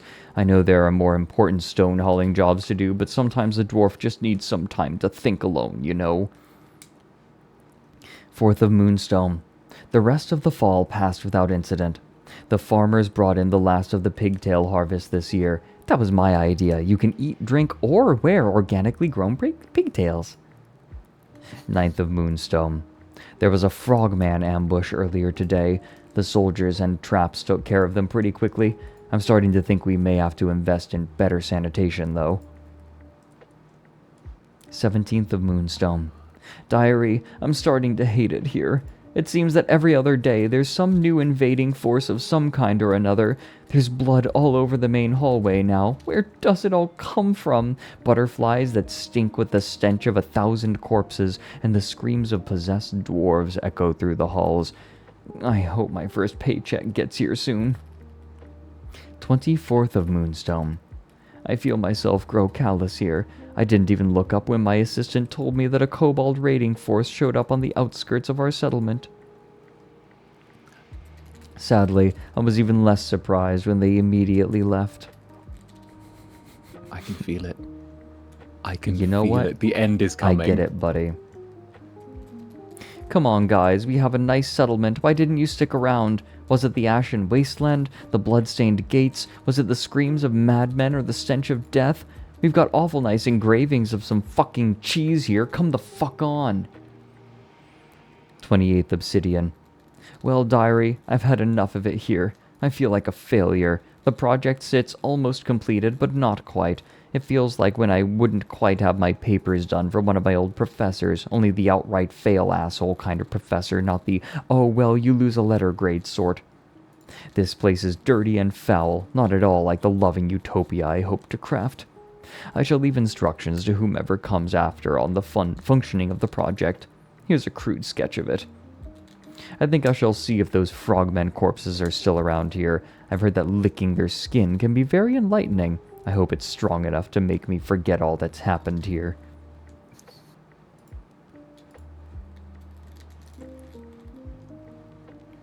Part 42 by Major Failure.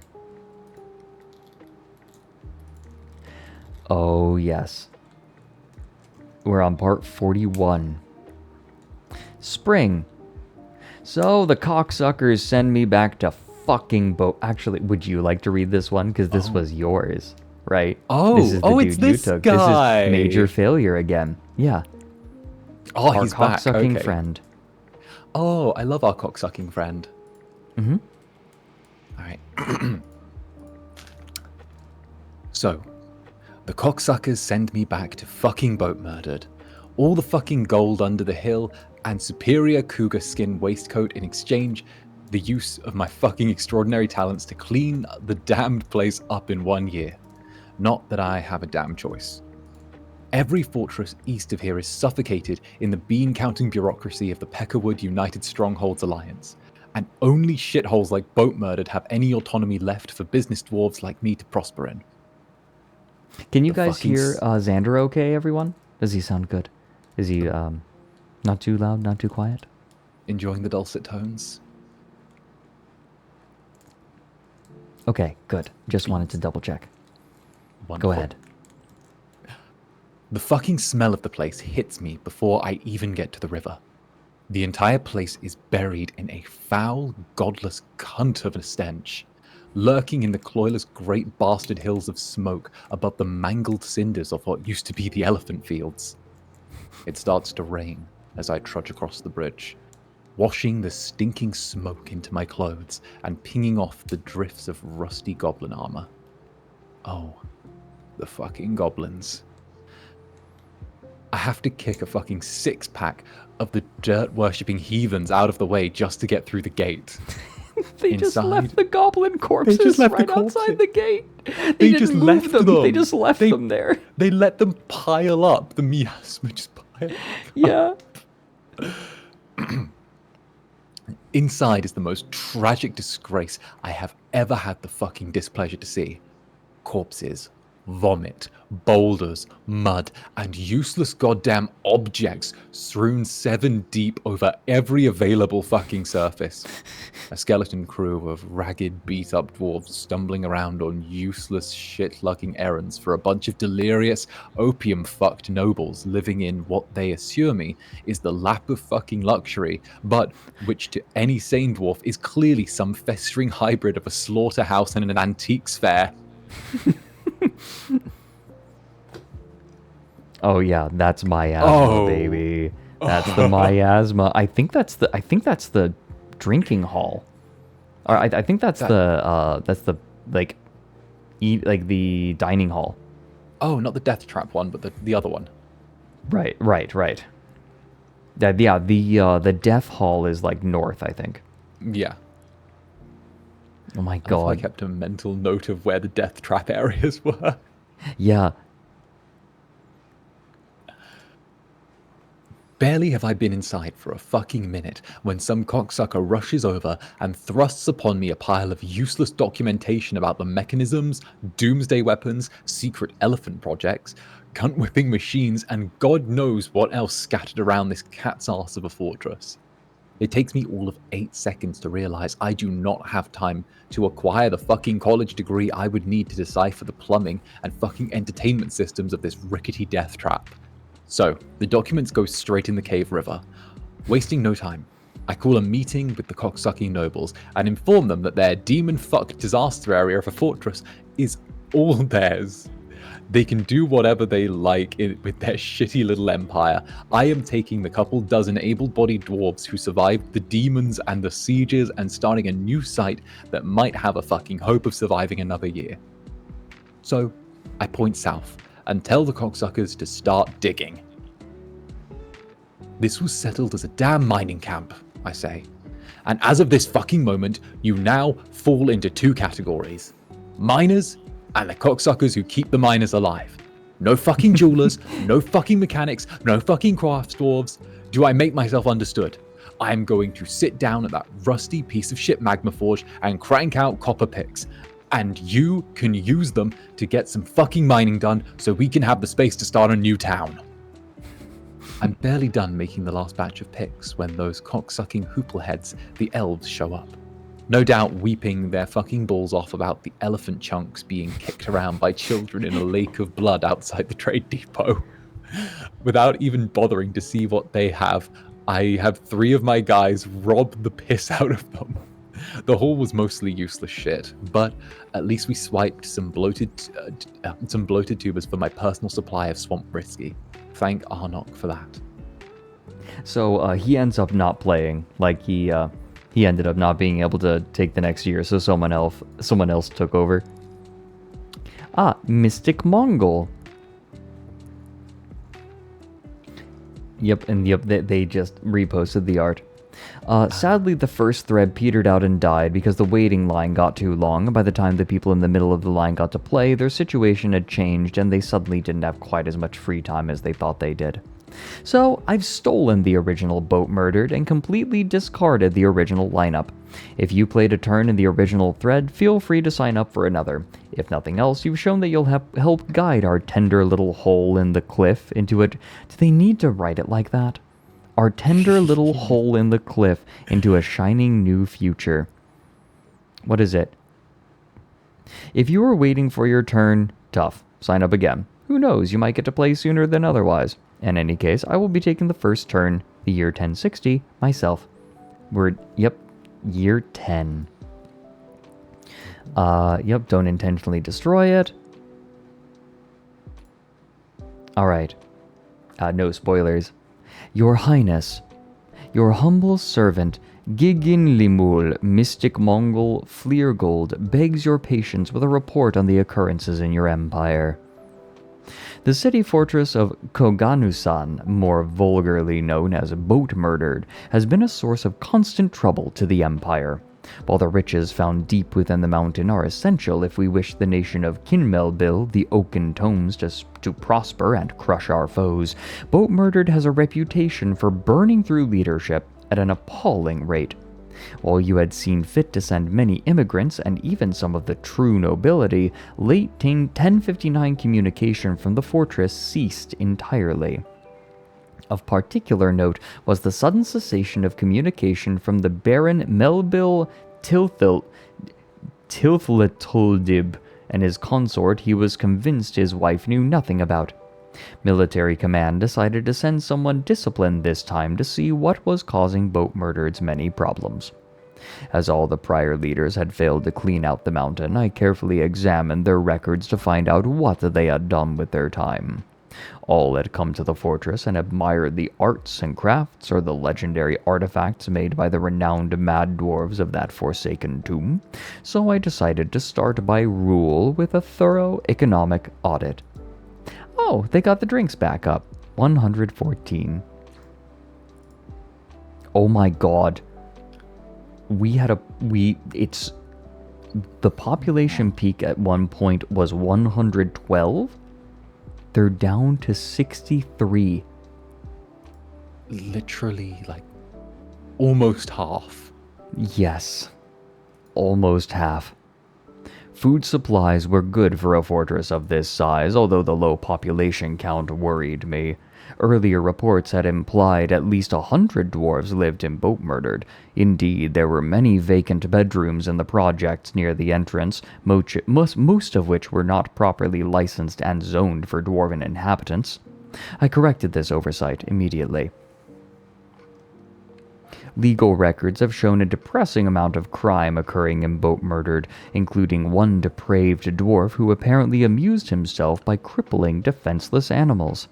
The cat's injuries to the spine, head, tail, and lungs are too horrible to depict, but I feel it appropriate to attach an image of the dog's plight.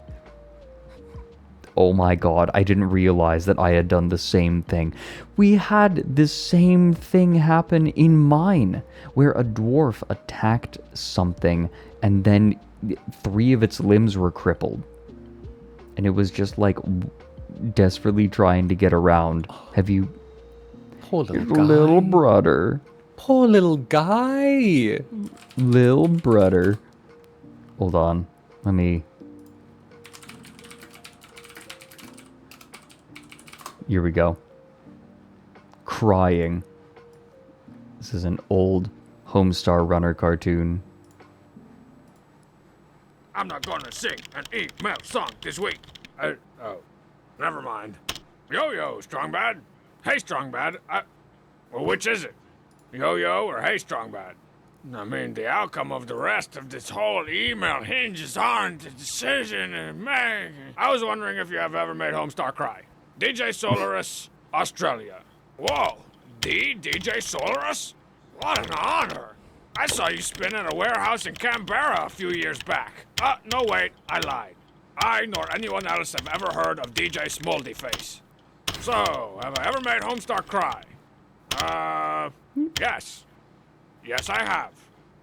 A lot. I can pretty much make anybody cry just by showing them this drawing I invented of a one-legged puppy named Lil Brother.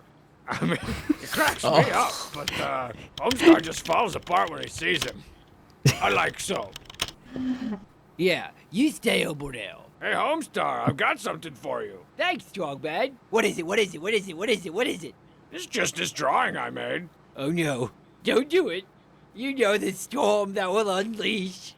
No, I think you'll like it. Strongman, no. I can't handle it. Ta-da! Yo! Little Portal! That little guy! He's got the heart of a champion! You're gonna make it, Little Portal! You just keep scraping along! Oh, Little Portal! I don't know what I'm doing with my life! I'm thinking of getting into male modeling. Or maybe high finance. I just don't know. I'm gonna be alright, Homestar. I can make it on my own. Oh, it's like I said. The heart of a champion. Hey, Chief. I'm gonna be the quarterback when I grow up. I'm gonna throw for 2,000 yards. Don't cry for me, the Chief and Tina. Oh, Strongman? Is Little Brother named after me? Do you think of me as a one-legged puppy? No. I think of you as a two-legged elephant named Tenderfoot. I can power a small city with my whining. I probably could.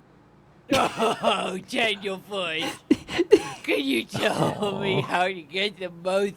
Oh my god, it's the elephant. Oh. E. My whining. I probably could. Oh, Tenderfoot. Can you tell me how to get the most out of life? There you go. Homestar crying. Not a problem. I bet all of y'all are probably crying all over the place. That Little Brother sure knows how to tug at your heartstrings. He's just such a trooper. Got such a strong one leg. Yeah. I think I've got a food in the oven. I gotta go.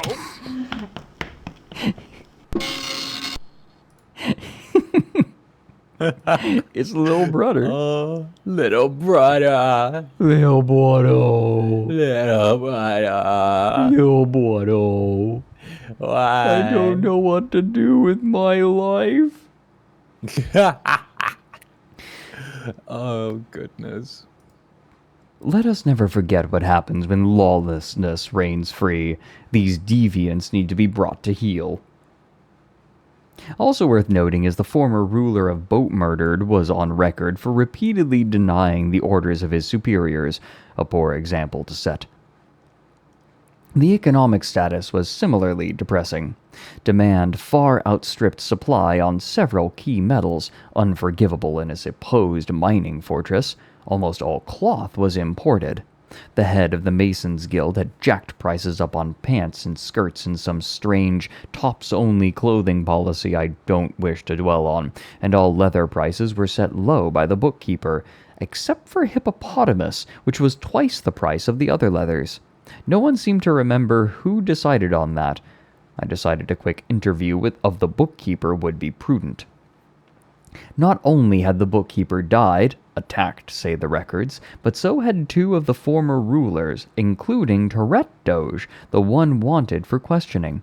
Apparently the founder of the fortress, he died shortly after defying the will of the nobility. Many of the nobility had died sometime after, exact dates were unavailable, with no dwarf able to give a good reason why. The Baron and his associate were both dead too, doubtless victims of foul play. How else could two such important dwarves, too busy to expose themselves to danger and surrounded by the royal guard, both die? The army was also a pitiful joke, a few weak soldiers playing royal guard for non-existing royalty. I immediately returned them to active duty, but the numbers in Boatmurdered were too small to replenish the army entirely. A priority had to be made on finding someone to make an example of and getting the fortress back to something resembling civilization. All this murder and animal cruelty couldn't go on. Oh my god. It seemed a tradition to admire the local art, so I dropped by one of the engraved halls. One wall had the 6 images attached depicted in a row. I was so sickened that I didn't bother going into the other halls. So what is this? The Lurid South Trails. It's an image of a dwarf. The dwarf is in a fetal position. The Hatchet of Work, an image of a dwarf. The dwarf is burning. The Fiery Rot, an image of a dwarf and a goblin. The goblin is shooting the dwarf. The Ships of Creeping, an image of an elephant. The elephant is screaming. The Bald Weasel, an image of a dwarf. The dwarf is burning.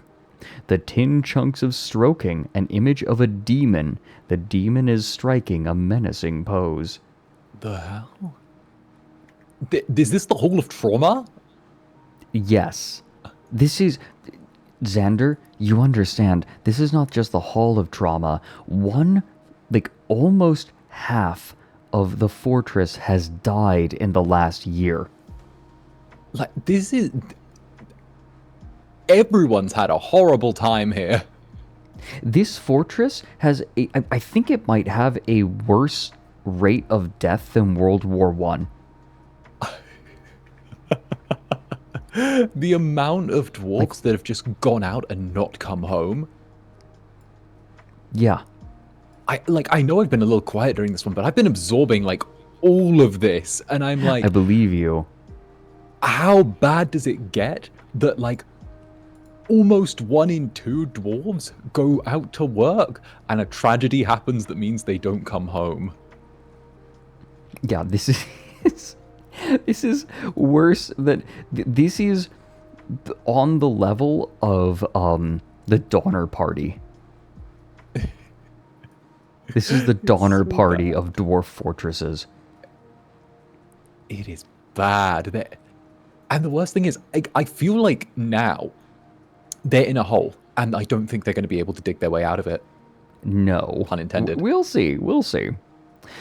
Sankus, the artist, was apparently one of the previous rulers of Boatmurdered. To string up a deviant like him who had once run the place would send a strong message to all the other dwarves. Finally, I had found a way to make the fortress sit up and listen. The elephant is striking down the subscriber button. Thanks for the 22 months feature of the creature. The elephant is striking down the subscribe button. E. Kinmel Bill 1056 silver coins. It's a stack of 3 coins. This is the silver currency of Kinmel Bill from the year 1056.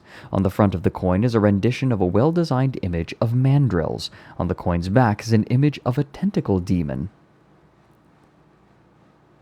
I don't know who made the money, but there was clearly something wrong with them. Another priority of my stay will be replacing the money with coins that better reflect our glory. This is like stumbling upon... I feel like Boatmurdered at this point is like an American settlement that went west and was very cut off from everywhere else, and then new visitors come and they realize, oh my god, the culture here is fucked. I'm unsure if you've ever played this game, but it kind of reminds me a little bit of in a very distant way, Outlast 2, where a bunch of folks go to live in the middle of the Nevada desert or something and start their own commune. It gets cut off from the rest of the world and they all go insane with psychic radiation and religion and create these false deities and start killing and impregnating each other because they've been out of the loop for so long. Right.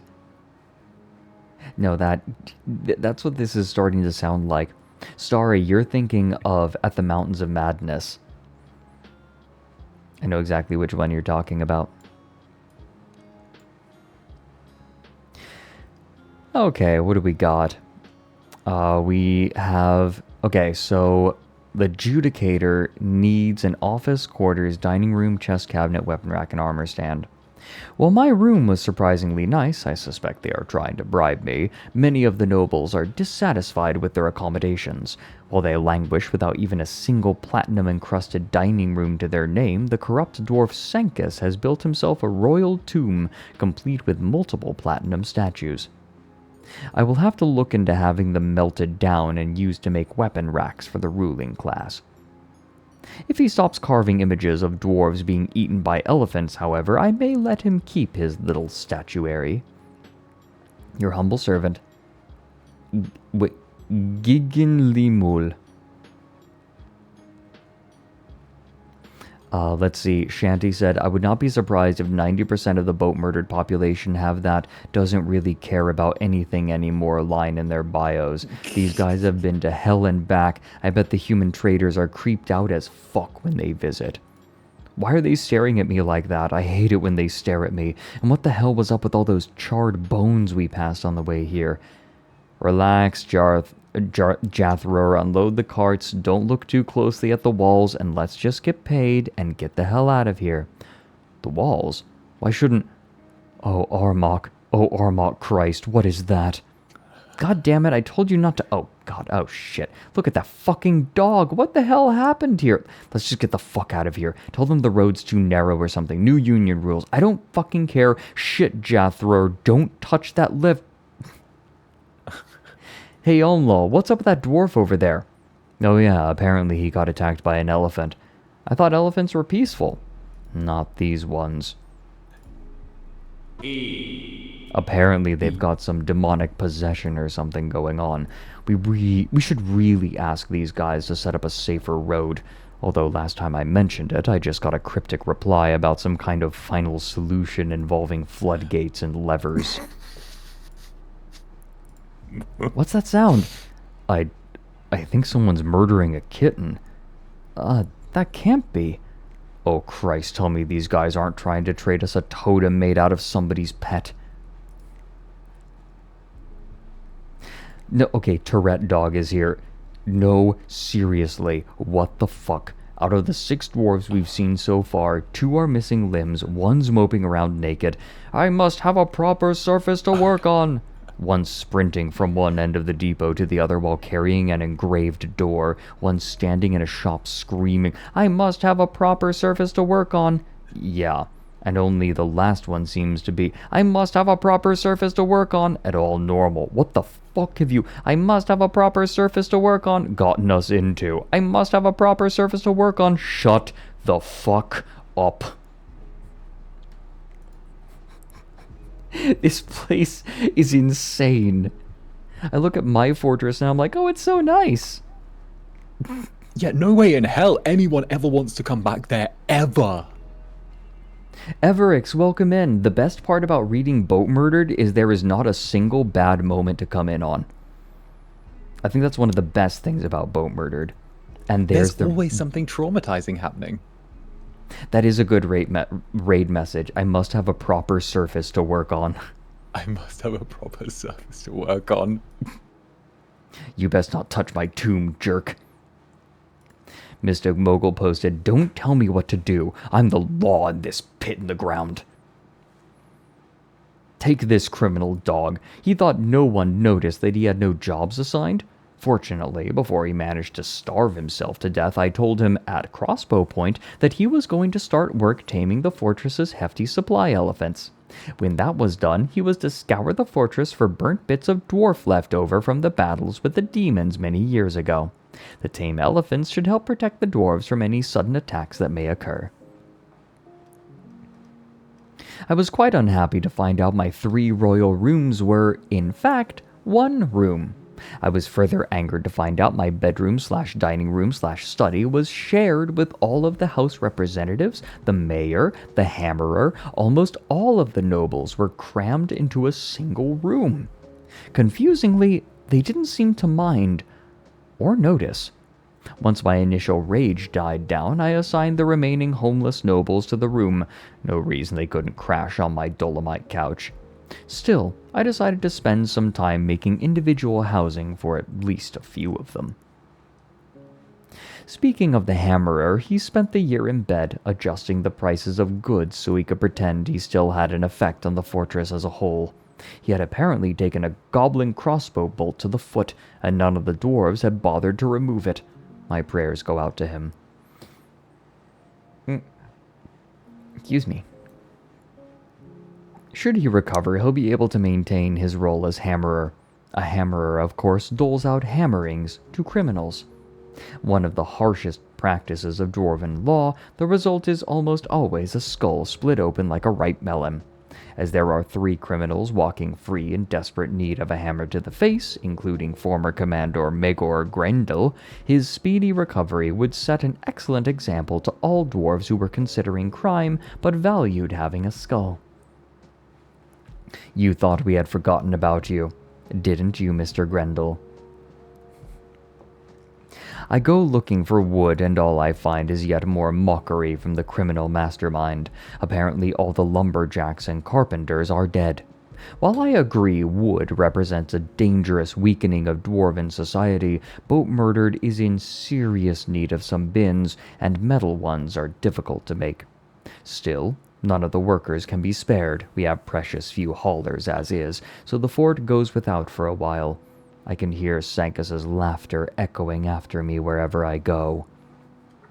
As you can see, I grew tired of his foul acts and arrested him on some trumped-up charge or another. After 2 weeks tied next to a rotting kobold corpse by a silk rope, that miserable engraver learned some respect. When, and if he stops flinching whenever I walk past, I'm going to grab the steel hammer and dole out a little justice of my own. Ah. Elves. Greetings from the woodlands. We are enchanted by your more ethical works. We've come to trade. I don't understand people who don't like elves. They don't like pansy gifts made of bone or leather or wood. They only like trade goods made of stone, or better yet, metal. They're considerably more hardcore than the majority of the dwarves in Boatmurdered, myself and the hammerer excluded, of course, and their gifts of cloth did much to alleviate the pants shortage we had the pants shortage we had been suffering from. I gave them very favorable trade conditions and sent them on their way.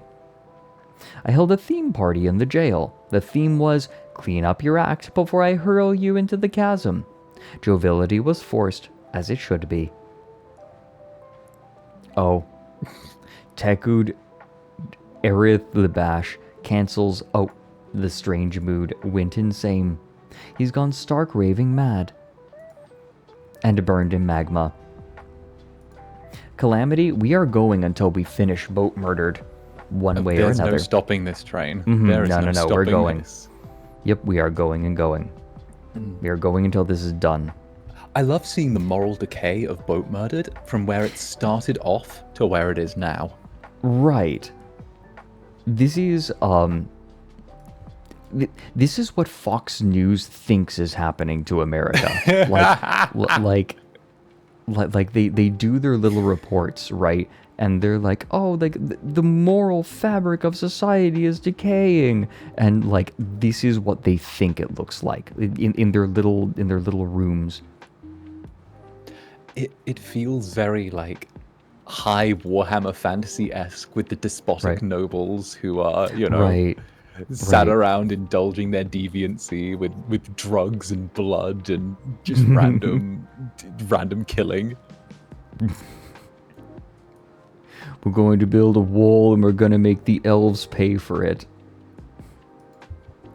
One of the dwarves approached me and said he wanted shells, 2 kinds of ore, 3 kinds of gem, a kind of cut... I want to have sex with the brown M&M. A kind of cut gem, a rock, and some kind of wood. I told him I wanted to not listen to some simpering prima donna bitch about his what? I don't know that word. That's penacing? Torment, punishment. I've never heard this word. Not since I last read this, obviously. But it's torturous. Torturous, so like awful. Penacing mittens. Guess who got their way? At least one of my predecessors had his head on straight. The humans arrived at the previous year's order of roughly 300 units of booze. Another theme party was held in jail. Once again, I gave them very favorable trading conditions and told them to bring more of the same next year, along with maybe some more animals. Nothing has happened to the miasma. It's just been left to build up. Ooh. Okay. Ray Seizure, the sweetness of butchers. This is a nice amulet. All craftsdwarfship is of the highest quality. It is studded with zinc and encircled with bands of green glass. This object menaces with spikes of gneiss and obsidian. On the item is an image of a dog and an elephant in gneiss. The elephant is striking down the dog. On the item is an image of a goblin and a dwarf in brass. The dwarf is shooting the goblin. On the item is an image of a dwarf and a mandrill in opal. The mandrill is striking down the dwarf. On the item is an image of an animal trap in turtle shell. Oh my god, it's carnage. Dude, this is new guerrilla marketing for like the new Total Warhammer DLC. It feels like, yeah, it feels like one, crazy marketing, two, just violent trauma has seeped into their culture, so that's just a fact of life now. Yes. Yeah, just violence, right? Like, this is... They're either going to come out of this dead or Klingons. Yeah. That's actually a perfect analogy. Another dwarf actually completed his project and gained a legendary skill in engraving. God damn it, we already have 2 legendary grade vandals. We don't need a third sketching pictures of demons laughing at mandrills on the wall. He was immediately put to use hauling. Once winter rolled around, I tried to activate the elephant pump the previous ruler had set up. A series of steel bridges now cross the lava flow at several points, so you should be able to leave it on now. Also, having lava back there keeps all the elephants from using it as a personal playground, and so the rich galena and platinum deposits behind the channel are now within reach. Oh, I got a message from my brother, by the way. He is totally down to drive our tank. Hey, nice, nice. The team is back together. Sadly, the elephant once released simply left the pump without triggering the floor switches. I have serious doubts as to the ability of a series of 1x1 bridges to block anything. Plus, maybe taming the elephant before releasing it was a bad idea. The pump chamber is all ready to go. After taking this image, I added an access route to it, so if anyone wishes to simply tear out the bridges and plate of the elephant pump and start over fresh, they won't even have to shut off the lava. Also, I'd strongly suggest replacing the bridges with larger 3x3 open left models. Of course, to block the elephant's passage, there's always lava. There's even a constantly active channel not too far away. The year passed without military note, good because we also lack a military, and without the Hammerer recovering. The fortress received no immigrants this year, had no births, and lost a few dwarves to war injury or fey moods. However, huge swaths of metal have been mined out, many metal goods were made, a few encrusted with jewels, the nobles were satisfied, all of the legendary craftsdwarves were armed and armored, an engraved superhighway was added that goes almost all the way through the mountain, and overall Boatmurdered now looks much more attractive to immigrants.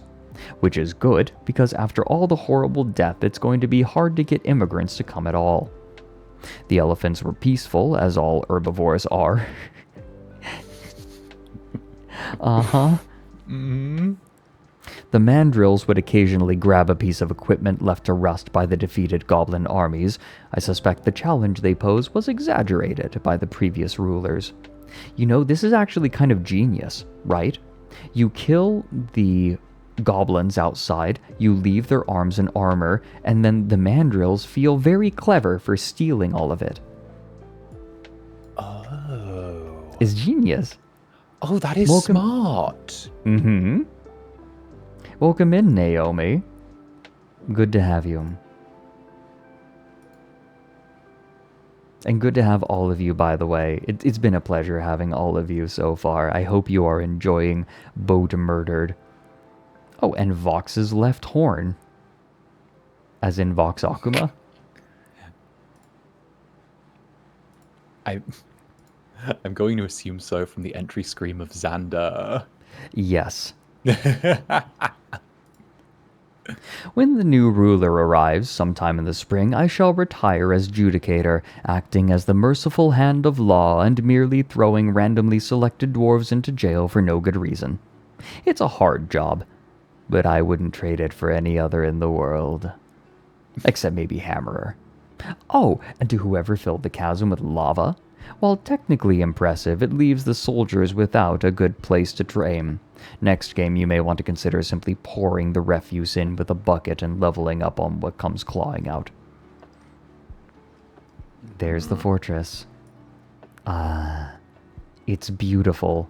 This is wild. Like, it's gotten so big, and there are only 60 people in it. Right? It feels like a ghost town. Like, it must be a ghost town from how many people were there to who is there now, you know? Right. It's like, this looks like what I imagine Nicolas Cage's vacation home to look like. Okay, I love Nicolas Cage. Do you know why he's in so many movies? But I'm not wrong. Oh yeah, because he's like massively in debt from buying so many gambling horrible. It's not just gambling debt. He also like he donates insane amounts of money to like philanthropic causes, and also has an addiction to buying dinosaur bones. I didn't know the dinosaur bones. I know he has a thing for buying historic houses as well. Yeah, and you know what? I can respect all of these interests. Yeah, that's the weird thing. They're all good interests. Slightly less on the gambling, but I have to admit, I do like a good hand of poker every once in a while. I can't say that I feel that rush of gambling. I get the feeling that if I actually invested time into it, I would enjoy poker. I play poker. But like, I play poker and blackjack. I actually used to go to a reservation casino to play blackjack when I lived in the US. Aw, dang it. Aw, dang it. Aw, dang it. But yes, it must be a ghost town in Boatmurdered right now. There's there's no way in hell that anyone from that place is able to fill up all. They must be able to go a day or two without seeing anyone else with the size of the fortress. Right. God, this game is fascinating. The dwarves at Boatmurdered have gone through some crazy shit. I was exploring through the fortress in adventure mode when I found this lovingly produced rendition of a nice amulet in a tome that was lying on the floor. It looks similar to the amulet mentioned earlier in this thread. Yeah. I love that they drew it. That would be... Oh my god, Mystic Mongol knew. That would be Ray's Seizure, the Sweetness of Butchers, made by Boatmurdered's third legendary engraver, as if we needed two. Aww. Not going to post the update tonight. It's nice to see people making sketches of all of the stuff in the game. It feels really nice. Yes, I agree. I really want to put together a VTuber Dwarf Fortress Succession game.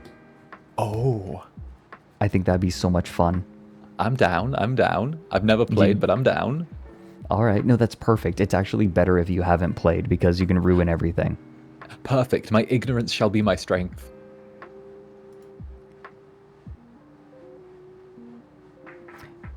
Okay. Next. Sancus. Emperor Sancus is back. It's the 4th year since the arrival of Emperor Sancus. The beginning of autumn is fairly uneventful. I begin mining out a channel from the cave river to fill up our inner moat. Construction goes as planned, and it is working by the end of autumn. However, in mid-autumn, things start to happen. Yay! First, some moron decides to kill himself by starving. Oh, very drowsy and miserable. Oh, he's unconscious. He hurt his head. The elves arrive. A few kobolds show up to steal some goodies.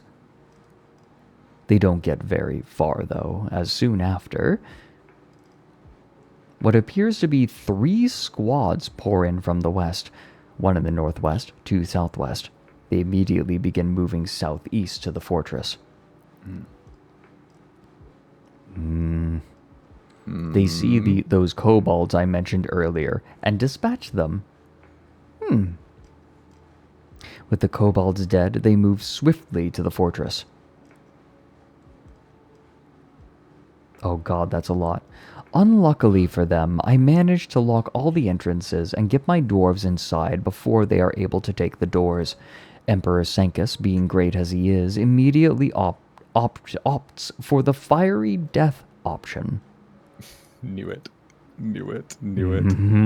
Knew it. I love that they show the images of the lava flowing every single time.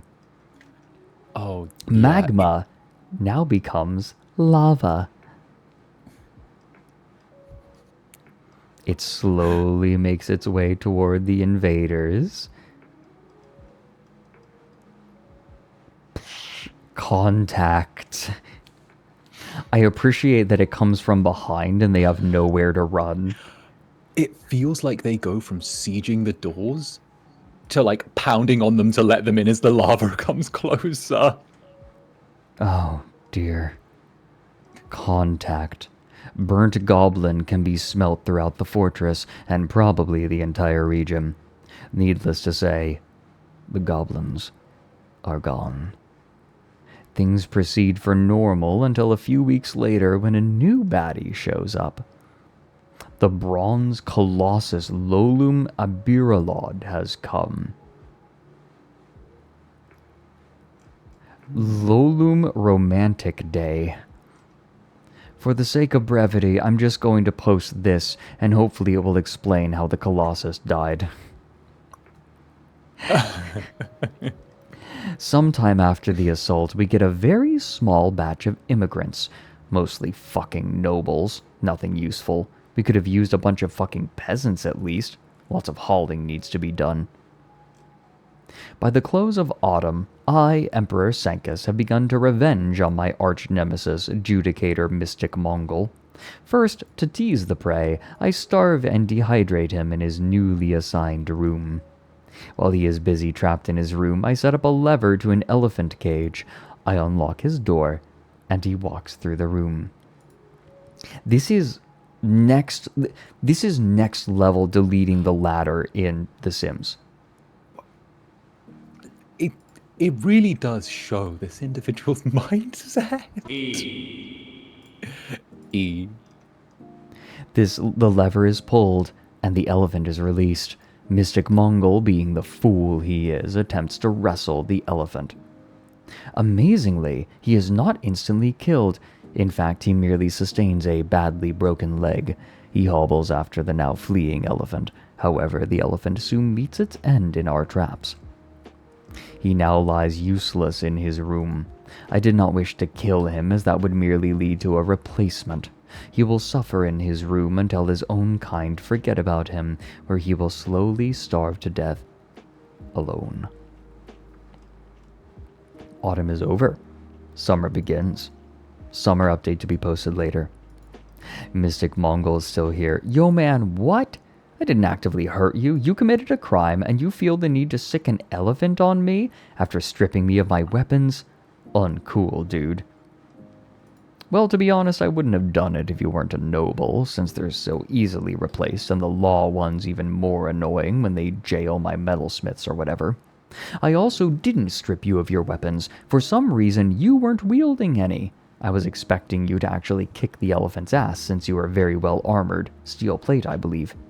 I'm not touching you anymore, though, so don't worry. I'm going to move your bed back to a makeshift hospital so the dwarves have no reason to not feed you. I also made you a tomb. On the plus side, you did gain like 4 levels of wrestling.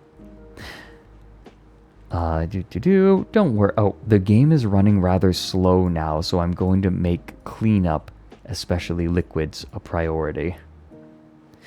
Oh, don't worry about it too much. After my initial fury, I realized it was indeed pretty amusing. Oh, what's that smell? It smells like burning elf tree home. Shut up, Zerber, trying to think. But Helen, look! What's that? I think it's the fiery blood of the mountains. Oh, shit. Part 48. Summer. Summer in Boatmurdered starts out fairly slow.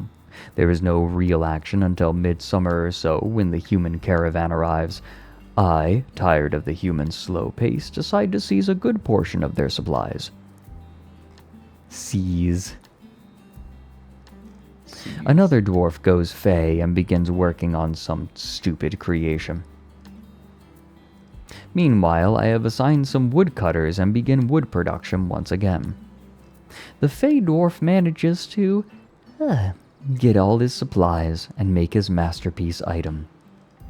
Anil Og, the glory of clubs. On the item is an image of a dwarf and an elephant in chrysoberyl. The elephant is striking down the dwarf.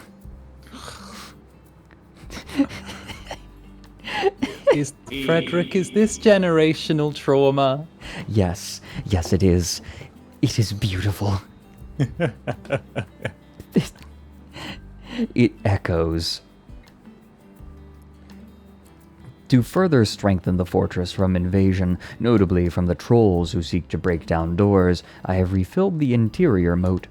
This moat may now serve as a defense if the doors break. All one must do is pull the lever in a nearby room. I need to do a full yawn. Cute. Shut. Okay. I'm good. Summer ends as quickly as it came. Autumn. I feel a tinge of guilt for harming my fellow dwarf mystic Mongol and crippling him, so I create him a semi-fancy tomb, too. Out of nowhere, a dwarf drowns. There is also a mysterious... there is a mysterious vomiting dwarf outside. Like... Meanwhile, these fucking kobolds don't quit. There they are, the brackets. The open brackets are the kobold. Stop it! Yeah, There's everyone, we have the vomits emote. Blake. There's like a lot of them outside. They're gonna pull the lever again. The dwarven caravan and trade minister arrives. I speak to them and nothing is really gained. The goblins also do not quit. Damnation, a portion of the cave falls. The lava release is now blocked. I send a miner to go clear it out. Unfortunately, he burns his feet almost off and falls to the floor nearby. He continues to burn until he dies of blood loss. Then he continues to smoke until he rots away. Oh no. That was their ace in the hole. Wait, they don't get the lava defense anymore. Oh, kobolds are K. Oh, I see. Wait, that's like their one big defense. Right. So what happens if the lava isn't working? Fucking mandrills attack and are easily dispatched. Autumn ends. Low on food, I set many of our animals to the slaughter. I found the mysterious autumn vomiter. I do not know what I should do to him. Miasma is all over. Good thing that my citizens are all happy enough that it doesn't bother them much. Sure. It's so bad outside. The thing that drives me crazy is they never do anything with the corpses. Just like set an area to like dump them. I just picture like a. Oh, sorry. I was just gonna say I picture like a purple smog outside from all the miasma, like Victorian London type thing. Out of seemingly nowhere, Mystic Mongol, Judicator of Boatmurdered, throws himself into the water and drowns. Like, I begin to rebuild the military, slowly but surely. Oh, the bookkeeper has mandated the construction of coins. Oh, and there's a bunch of alteration to the price of goods. I also begin construction of cheap, affordable housing for the poor dwarves. I do not agree with this, as I feel those too weak to earn money should not be living, but my advisors assure me it is a good thing. There is a slight panic as the fortress runs out of food. It is later rectified by slaughtering many elephants. Oh my god. Oh my god, and 55 drink. This number gives me stress. It's back down again. They can't seem to keep that. I know they've got another order for 300 coming, though. Right. They've got a bunch, but like... 61? 61 population. Winter is pretty much over. Here are the thoughts of the current surviving leaders. Oh, Emperor Sancus has been ecstatic lately. She isn't satisfied at work, has complained of the lack of dining tables. She was disgusted by miasma, annoyed by flies. Slept in a bedroom like a personal palace recently. Upset to be wearing tattered clothing. Oh my god, she's wearing tattered clothing, but is in like amazing sleeping quarters. Was upset to be wearing old clothing. Likes limestone. Okay. Yep, she needs alcohol to get through the working day. She likes working outdoors and grumbles only mildly at inclement weather. Huh. Okay, slept in a good bedroom. Disgusted by miasma. Complained of thirst. Oh my god. Look at this. She took joy in slaughter lately. So, I think slaughtering the elephants, right? It must be. She is getting used to tragedy.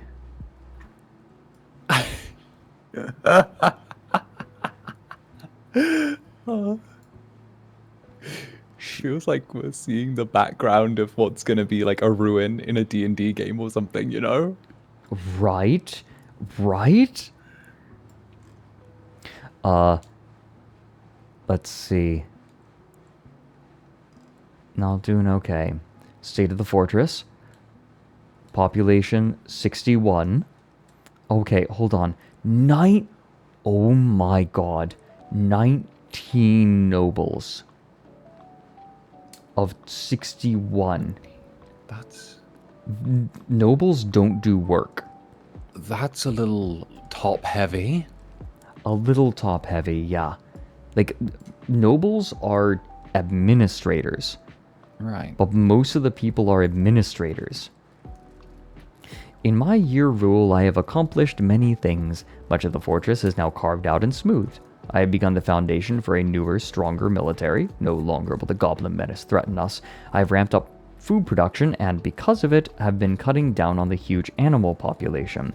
Restarted wood production, among other things.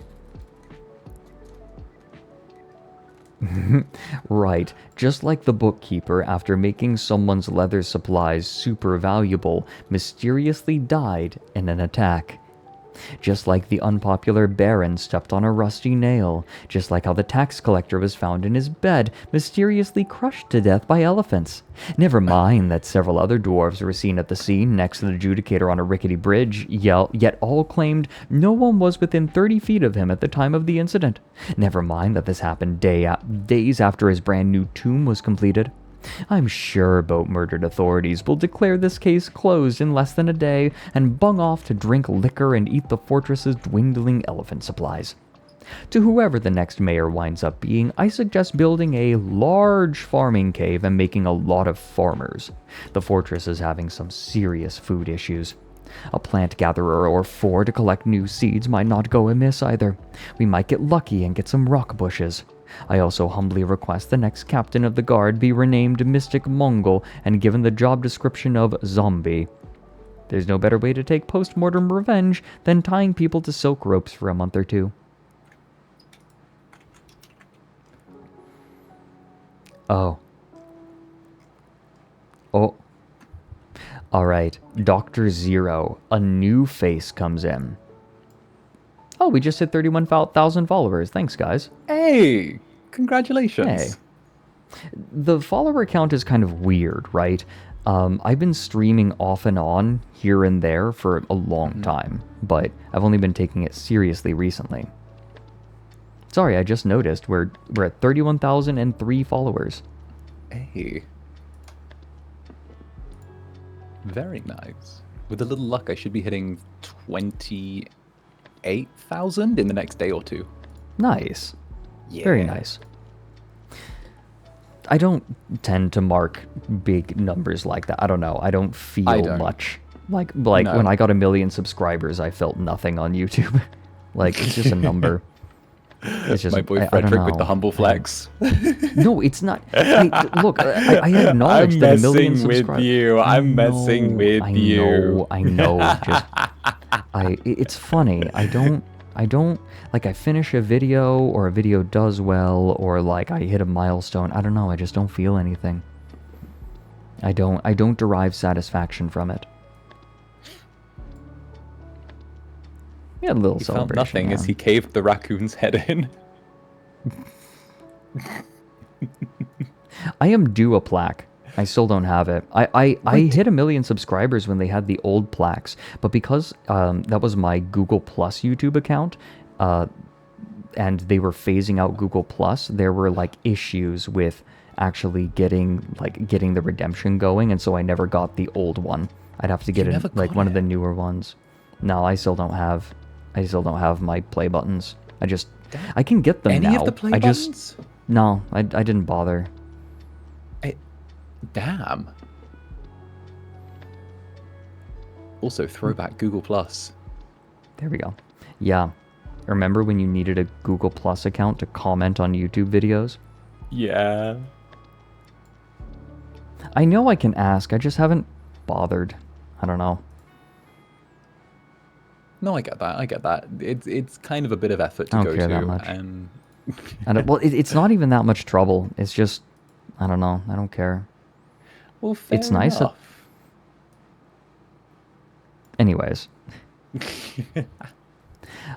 When I finally arrived on... Actually, you know what, Zander? Would you like to read this one? Okay then. Oh, let me just give my eyes a second. Mm-mm. There we go.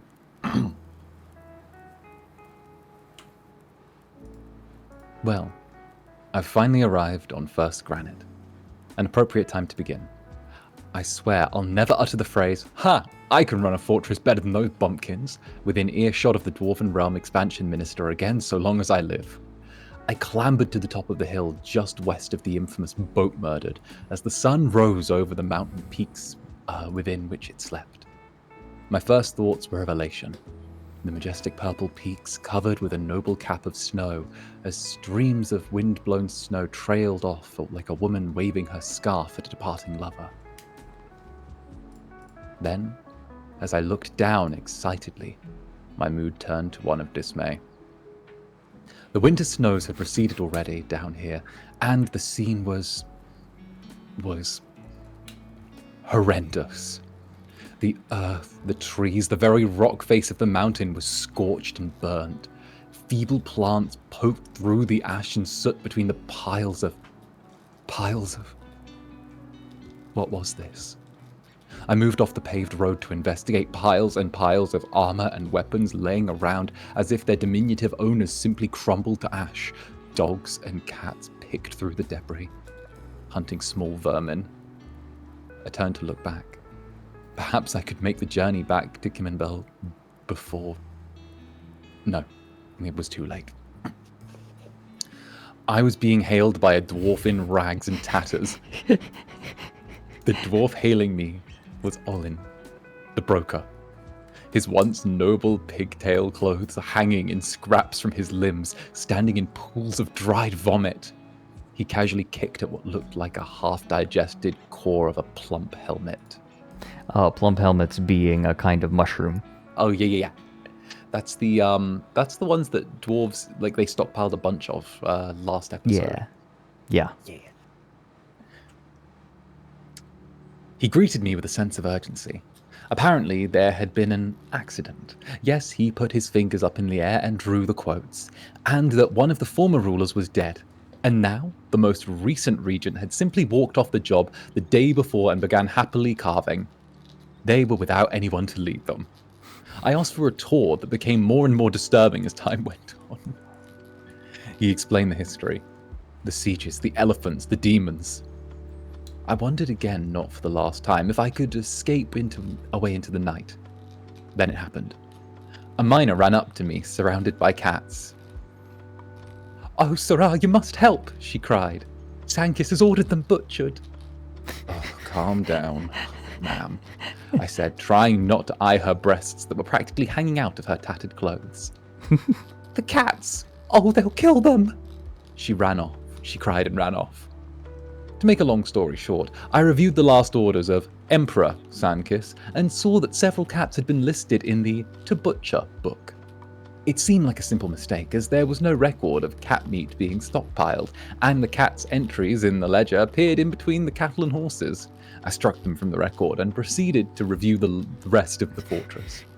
It seems that Mystic Mongol had met an untimely end after flinging himself into the river. I could see why after I had looked around some more. The fortress was a wreck. Also, there were also murmurs of Sankis working on some kind of shoving autonomaton. Autonomaton. Yeah, I'm seeing it. Autonomaton. There we go. Which I dismissed as stories brought back on by a lack of drink. Oh, from lack of drink. I like that. It's like they have. It reminds me a little bit of Futurama. Bender when he runs doesn't on drink alcohol. gets delirious. Yeah. Yeah. It's like, I'm not going to drink. Like he drinks and that lets him, like, it's his fuel. So when he doesn't drink, he gets drunk. Mm-hmm. Also, oh my God, it's Diane Kelly. It's Diane Kelly. It's Diane Kelly. It's Diane Kelly. Mew, mew, purr. You have good caricature.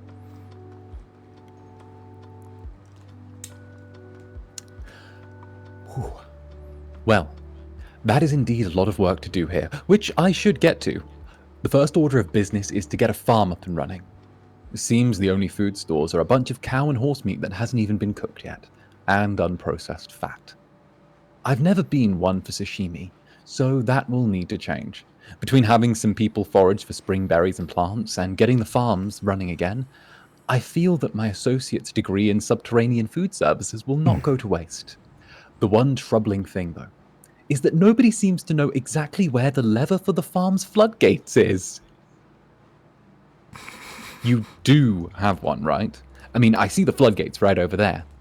Olin nodded enthusiastically and said, oh yes, I mean, I think so, and began to scurry off without telling me. He stopped, turned, and said, oh, speaking of levers, in case of emergency, there's some double-keyed Dwarven Doomsday levers off to the north. What kind of emergencies? Oh, you know, the usual. Sieges, goblins, elephants. Well, sieges, goblins, and elephants, mostly. But the elephants. Oh, gods. The elephants! See, sometimes we catch them. He lowered his voice into a conspiratorial tone. You can hear them in the night. The trumpeting. The trumpeting! And then he screamed and ran off. Oh, I did find the elephants, at least 5 of them, in cages, looking at me murderously. Anyway, this should be interesting. Did you know Boatmurdered boasts the youngest legendary stone carver? Yeah, there he is. Dorn clearing silvers. Extremely strong. Oh. And some nobles with some rather strange recreational tastes. He wants a rope reed item in his bed. Oh, he wants ropes. He wants ropes for his bedroom. All right, no judgment on him. No judgment. All right. All right. I can get on board. I leave you with some examples of what Emperor Sankis has engraved. I leave it up to you to examine his work and the titles to decide what may have happened to Mystic Mongol, my predecessor. The stunted trickery. It's an image of a dwarf. The dwarf is burning. The prime weevils. It's an image of a dwarf and a frog demon.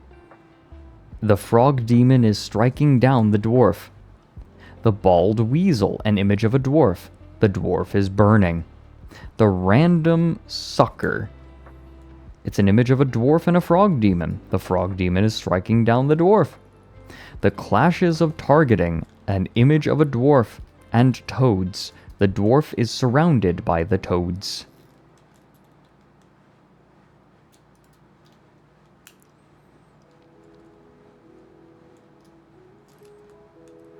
Oh, you good? Oh, sorry. I thought you were up. Oh no, it's still Dr. Zero. Oh, it's still Dr. Zero. Oh, goodness. Yeah. I missed that. I shall continue on. All right, Dr. Zero, don't fuck this up. Well, after a night's sleep, not so good. Olin was right. You can hear those damned elephants all over the fortress. I was ready to take on the full responsibilities of the job. I found out that the cat lady's name is Kib. After looking through the records, I find she has no fewer than 20 cats. Oh my god. That's 8% of all the animals in the fortress and 30% of all the cats. I really don't know what to say about that. But I've ordered another 20 bags of sand to be collected. I don't want those things shitting all over the place. Also, in looking over the records, I see that nobles comprise 31% of all the dwarves in this place. Seems a lot of dwarves have died to various invasions, attacks, diseases, and accidents. I count 33 coffins, but I don't think they are all full. There are also 4 corpses listed in the fortress as assets. I don't want to, but I should look into that eventually and ensure they aren't dwarven. Let it be shown that there is one dwarf currently incarcerated in the prison. One Erith Ostkel. Urist. Urist Keskel. Urist Keskel. Urist. What does urist mean in the dwarven tongue? Urist. Urist. Dagger. Thank you. Oh, cool. One Urist. Recruit for violation of a production order. I don't recall a lot of my cavern production management systems class, but I'm pretty sure that the military wasn't expected to produce anything but dead bodies. I was going to pardon her, but she has only 3 days left, and she seemed content anyway. I guess I shouldn't seem too easy on crime or whatever it is she did to piss someone off. Note to self. Get farms working. Get someone to gather plants. Talk to some of these nobles outside my door complaining about not having their needs met. Get some clothes on these people. First thing as I come out my door, I get the metalsmiths complaining that they have orders for pig iron and no limestone. They are quite annoyed by it. I assured them that I'd get someone to cut some limes right away if they'd keep the pigs restrained. It seems to quiet them down, but they walked away with some strange looks on their faces. They probably aren't used to such responsiveness. In looking for the lever to the farm, I found something that might be it nearby. It might also flood the siege workshop, but I'm not exactly sure why that would be a good thing.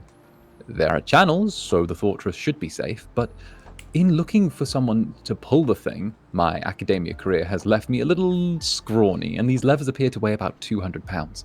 I noticed that there are no peasants. Not one. Given the high percentage of nobles, I'm beginning to suspect something is amiss around here. The good news is I'm pretty sure I found the Dwarven Doomsday lever, which is, thankfully, nowhere near the farms. Although I wouldn't put something like that past these people. Well, sure enough, it flooded the siege workshop. Oh well, I might just have to build a new lever unless I can find it soon. I finally found the lever. There was a cow standing over it. Anyway, this is great news, because that means we'll have some mud to till. I can feel the end approaching, you know? Yeah. It's like, at what point does it break, right? Right, it feels like you're seeing storm clouds and you're waiting for the first drops of rain to fall. Right, and like things are already miserable, right? Like this fortress is hell. Mm-hmm. This is hell. Like, there's corpses everywhere. Miasma is just something that happens on occasion. Demons, goblins, kobolds, elephants, and then a lever. Like, the solution to the invading kobolds, goblins, and elephants is to completely wipe out all life in a sea of burning magma. And let's not forget the dwarves on the inside get to walk around seeing these carved walls filled with elephants killing them. Dying dogs, like animals split open, hopeless depictions of life. It is beautiful. It's the kind of madness that you get in very few other places than Dwarf Fortress. Hey, Baron Senpai, welcome in. Hey. All right. I've also begun to go over the standing work orders and try to rearrange them according to Dvorkis' underground rules of productivity. I've gotten through some of through the farmers now and normalized their work queues. I'd like to get the other jobs stable, like getting the metalsmiths doing something. Speaking of that, I took a peek at my unused Metalsmithing for Dummies book and found out what pig iron is. Boy, is my face red. I'll have to play it off like it was a joke when I see the metalsmiths next. Another interesting note. The records appear to be incorrect. I'll have to explain Thibault's law of inventory management at the next staff meeting. It seems we have almost 20 elephants in cages. Man, the way they look at me while I did the hand count is creepy. 5th of granite. Things are just like they taught me in Kimmel's Community College. The jobs are normalized, although some dwarves have yet to really get into their new streamlined roles. But now the only idler is the wounded farmer. I've also begun to order up some more warhounds as the military presence, or lack thereof, is a bit scary. 9th of granite. A goblin snatcher picked the wrong place to approach the fortress.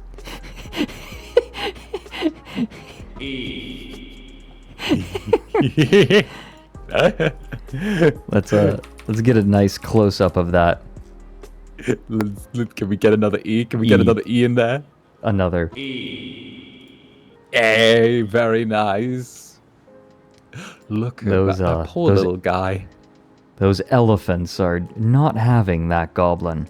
Well, they are having the goblin, just they're having him for lunch.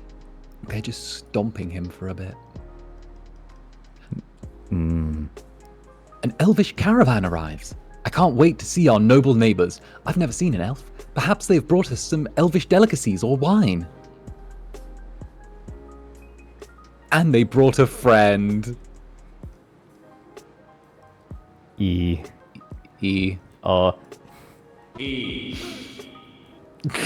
elephant.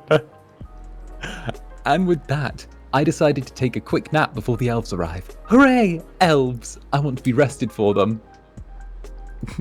I love that Boatmurdered has turned into some sort of horrendous evil eyesore on the continent. I'm picturing groups of hardy adventurers gearing up to assault the place just based on the barren ash and skeleton-filled landscape in front of it.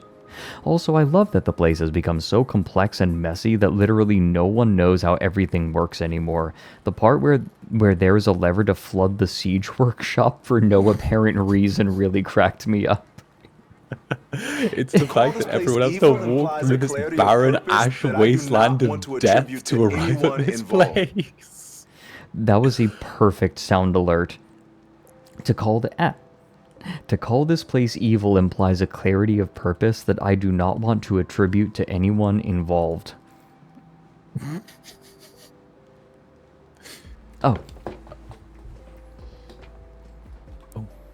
It's still Dr. Yes, Zero. just a Still quick Spring. note before I get something to eat. The elven noble at first seemed very polite. But then he turned out to be kind of a jerk. I mean, who does he think he is? Coming in here and telling us we can't cut down some bedraggled, scorched, leafless trees. Still, 100 trees would be plenty. And we don't really need that much wood. I resisted the urge to order all the trees cut. And remembered my environmental science and cross-cultural sensitivity training, and told him that it sounded reasonable. Then a dwarf came in and said the merchants were ready. I excused myself and rushed to the depot.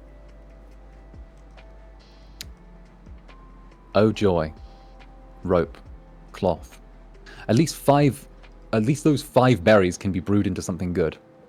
Well, it's time to talk with this tall, pointy-eared fellow some more over some plump helmet. The only one we have here. I hope he chokes on it, enjoys it. Enjoys it.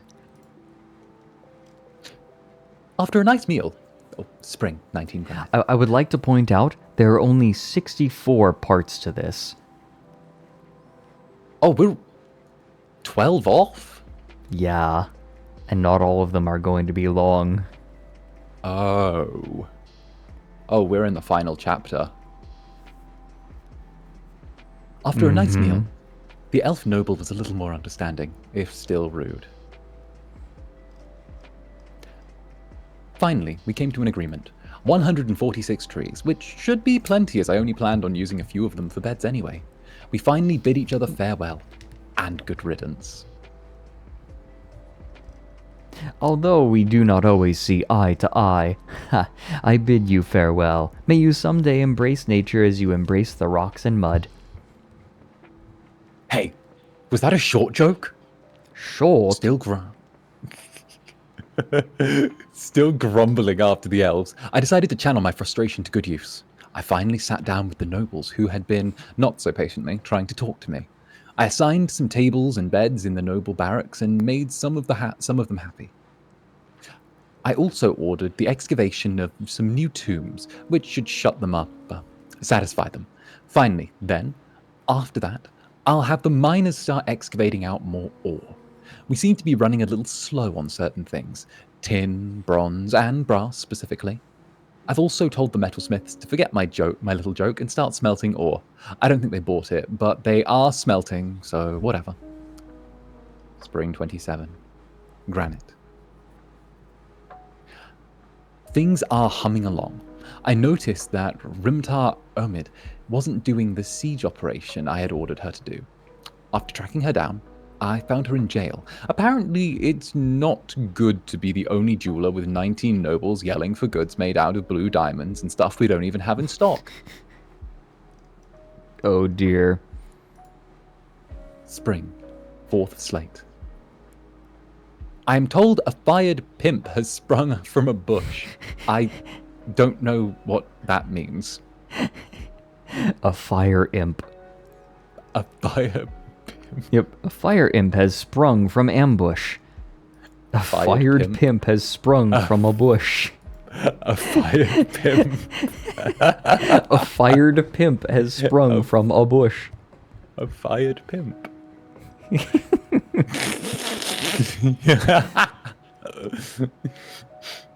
It attacked a cow, but then was caught in a cage trap while going after the elephants.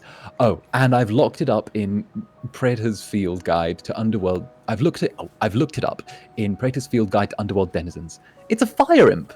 Man, the country accents are hard to understand. I wonder if I can tame this. Oh, I heard that you heard the cow. You're supposed to slaughter it, then cook it. Doing it the wrong way. I'm funny. Indeed. Also today, some immigrants arrived. Excellent. We need more strong backs. Great. A captain of the guard. A count. A countess's consort. A recruit. 2 peasants. A farmer. A mechanic. And a fisher dwarf. That's all we needed. More snooty nobles around.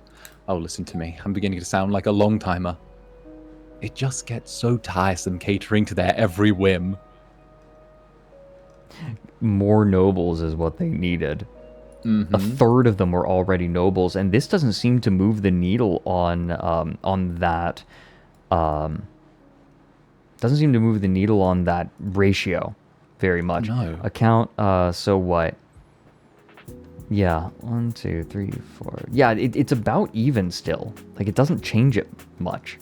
The society's got so top-heavy at this point. It's like only nobility make up the majority there. All right. Let them eat plump helmets. Exactly. Spring, 26th of slate. Id, the Baroness's consort, has given birth to a baby girl. Just what we need. More noble lava.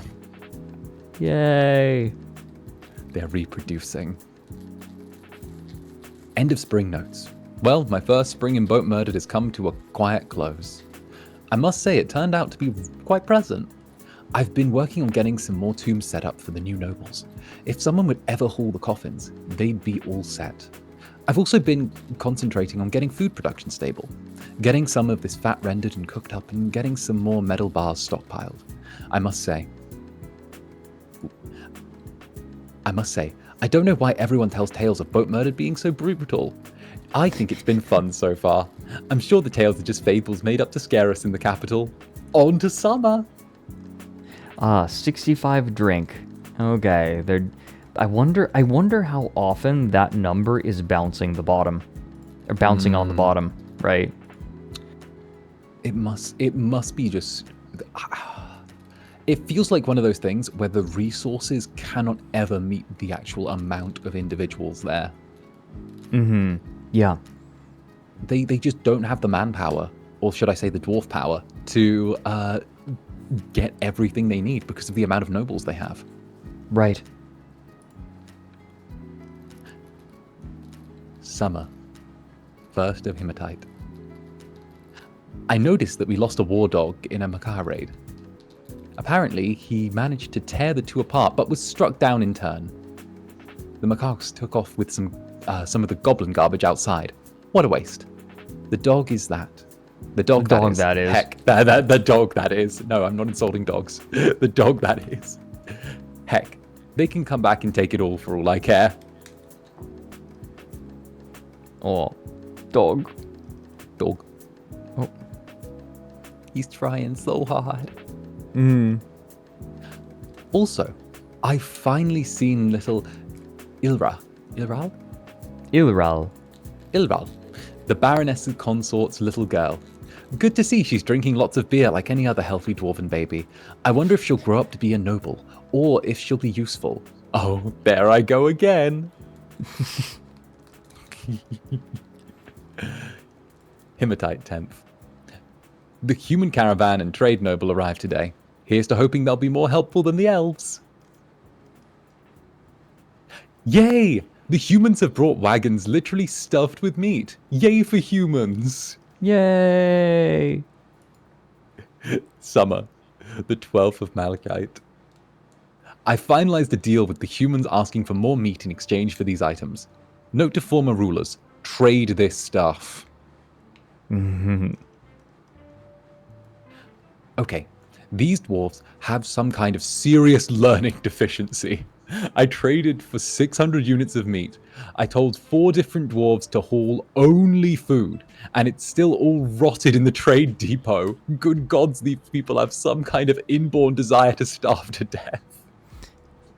So I think the problem is that, like, they're all pissed off. They're all tired. They're all, like, starving. Oh, I don't know if they're starving, but, like, the nobles are making huge demands on them. And they can't, like, fulfill it all. It's probably taking up all their time. It's the top-heavy society issue again. 4th of Galena. Well, former rule Sankis has suddenly decided to try and drink out of the lava river? I've tried to talk him out of it by changing his jobs and telling him to join the military, and them relieving him, but nothing seems to work. I don't think this is going to end well. Oh. Well, summer was uneventful. I've tried to get Sankis in a mood improvement program I like to call Up With Yourself, but he keeps moping by the lava. How sad. Autumn's goals will be to continue getting a decent food stock built up. Drink at 73. There's some meat left over, at least. They were able to cook some of it. Winter. Well, I would surely lose a grade point or 2 for not keeping a journal this whole time, were I back in school. But to tell the truth, I really didn't need to. Winter is over now. And I'm about to welcome my replacement. I have to say, aside from the dwarves who live here being a little special, this experience has been quite enjoyable. I'd like to recap my current projects, but first let's catch up. This is what our stocks looked like at the beginning of winter. Alright, not bad. Not awful.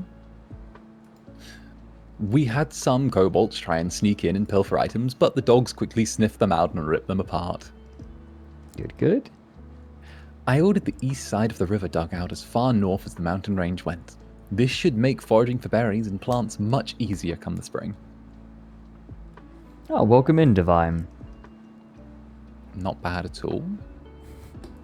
Although the citizens insisted on replacing that dried vomit that welcomes every visitor. The green squiggles are vomit. Oh, it's everywhere. Blah, blah, blah, blah, blah, blah, blah, blah. Yeah. Ooh. And rather than clean up the kobold mess, everyone would rather squish their toes in the gore and spread it all over. Also, you'll notice that Id, the Baroness's consort, has had another girl. Well, at least she's good for something after all.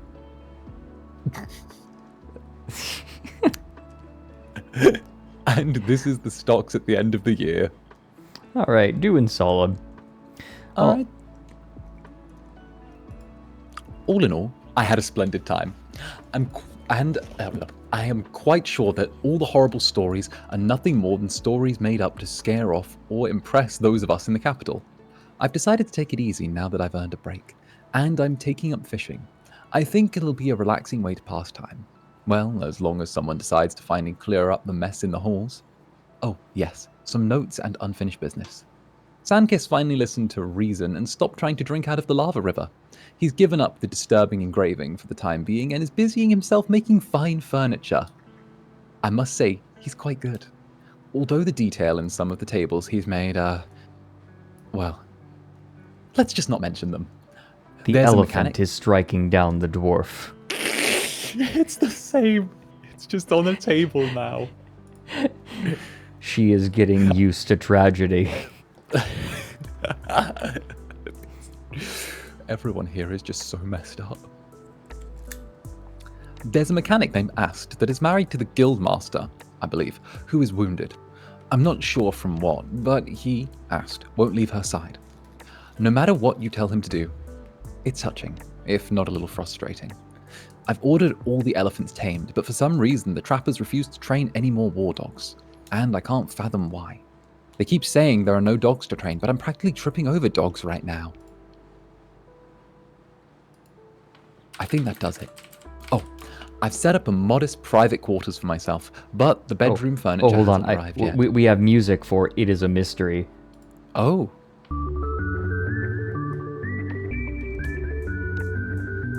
It is a mystery. Go on. Oh, goodness. The bedroom furniture hasn't arrived yet. If someone could mark my assignment when the hauling is done, I'd appreciate it. It's just north of the latest low-rent bedroom complex completed. Just west of the river and south of the main drag. I'd do it myself, but, well, I'm gone fishing. Journal ends here. Yep, lucked out. Ooh. What can I say? I lucked out. I think that's a good one. Yeah, right. Par 55 by Marijuana. First, Granite. I introduced myself to the people of Boatmurdered today and put on my best tough guy facade. You know, threatening a few people with death here, demanding absolute obedience there. Really, I'm not at all like that, but I don't think they would listen to me unless they feared me. And it's better to be feared than loved. It's a little something I learned in Niccolò Machiavelli's The Overlord. There are so many problems with Boatmurdered that I don't even know how to begin reversing the cycle of decay. The first thing I noticed was the smell, and I don't know what to say about it. It's like an elephant's ass. Then I saw the bones and the rotting pieces of flesh that children kick around in the streets, and the nightmare scenes carved into the walls of dwarves and animals screaming, of monsters gorging upon children in lumps, and things I never want to speak of. It's as if the dwarves of Boatmurdered have lost all hope. I don't know what to do for these people, or if, indeed, there is anything that can be done for them. For now, I have ordered them to move these piles of goblin equipment to the Magma River to be melted. By the gods, how many legions of goblins have died before the gates of Boatmurdered? 5th granite. Early spring. I woke up in a pile of garbage outside of my room. I think I drank too much, or maybe I was knocked out and placed there to die. I'm not sure. Hey, Finn. I am irritated to note that in the past 4 days, not one piece of goblin armor has been moved to the armor stockpile I have designated in the back end of the fortress. I decided to investigate the problem and found that of the 72 dwarves currently living in this fortress, 22 are nobility, 4 are children, 6 are employed in the military, note this will need to be increased later, 5 have wounds that leave them unfit for work, and a dozen more were partying. Something had to give. I regret that it has come to this, but for now there will be no partying in Boatmurdered. I hope none of the men will be terribly upset by this decision. Today I also noticed that the fortress is sorely lacking in bins. Not wanting to send any of my already scant workforce out into the wild to cut down trees, I ordered the production of some metal bins, and was horrified to find that the only dwarf who knows his way around a forge is currently in jail. I think I understand now why my predecessors left this place in such a mess. 20th of granite. The elves have arrived, diary. Their meddling is the last thing poor, struggling Boatmurdered needs. Why should we help them? The elves have done nothing for the dwarves but waste our time with their moronic little demands. The elven diplomat is here, and unsurprisingly, she thinks she can boss us dwarves around. Who the hell does she think she is? My gut tells me I should have her strapped to a boulder and lobbed over the horizon. My gut tells me that I should fell every tree in the forest, set fire to the grasses, and then... Gods, everything about her makes me angry. And yet part of me recognizes the need for good relations with these fools. Oh, what should I do? Asking to cap tree fells again. 28th of granite. I fear that I have made a terrible mistake. I told her that her demands were reasonable, and she insulted our kind twice more and then left. What would our ancestors have done? They'd have killed the bitch, that's what. Nobody as offensive, rude, and presumptuous as the elves should be allowed to live. While the diplomat escaped my wrath, the elven merchants are still here, and so are the trees that these fools are so concerned about. There's a storm coming, Limes Sireliseli. This is not going to end well. Now that the merchants are disposed of, I will ensure that not one tree or shrub grows outside of Boatmurdered. 25th of slate, mid-spring. In the dwarven tongue, there is no word for forgiveness.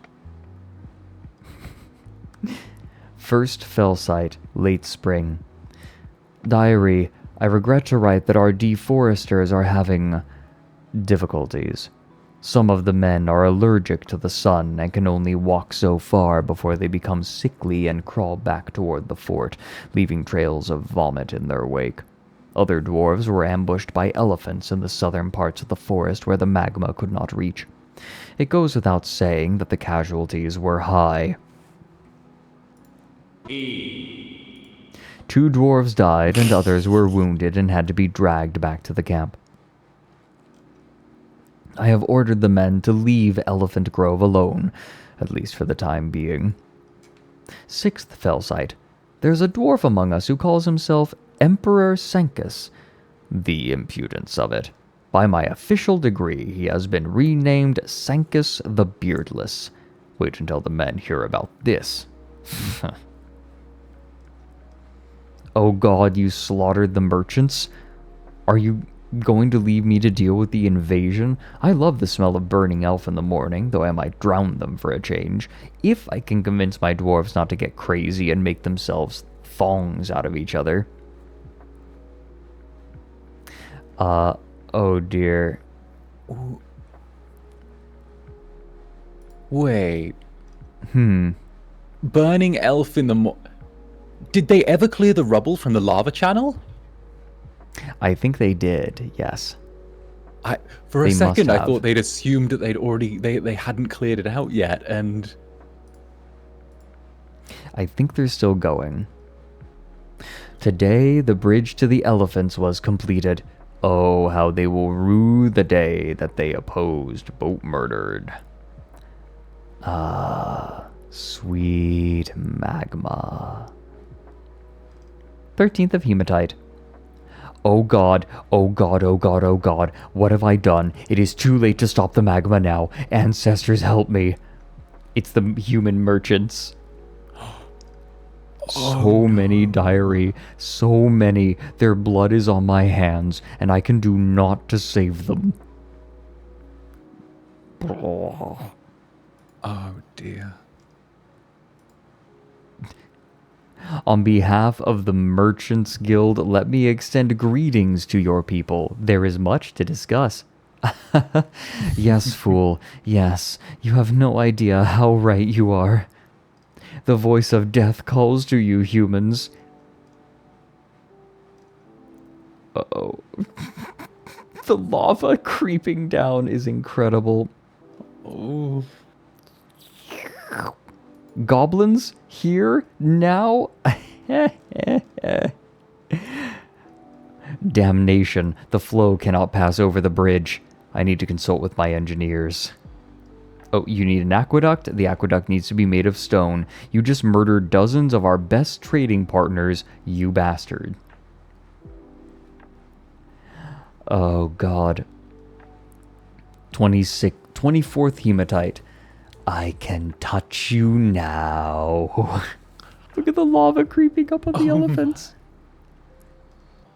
4th Malachite. Our revenge is fulfilled. Now let the elves come and know our steel.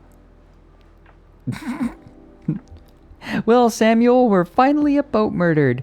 Why do they call it that? It has some dwarven meaning. Don't fret, they're really only hostile to goblins. They've always treated us fairly and with respect. Look out, elephants. Why are the elephants running away? This is strange. Oh, and there's some dwarves. They're waving. They look kind of agitated. They're shouting and pointing, but I can't make out what they're... Why, they've just ducked in the doors and slammed them shut. What's going on? What's that smell? It's like sulfur. Gods, it's lava. Run, run, get away, turn the wagons around. The guy's crazy, but he gets results. Those results are, of dubious value, but He's winning. I'm not sure what he's winning, but he's winning something. Yeah. 9th Sandstone, mid-autumn. Oh god, not again. The magma is already flowing. My kinsmen are going to die.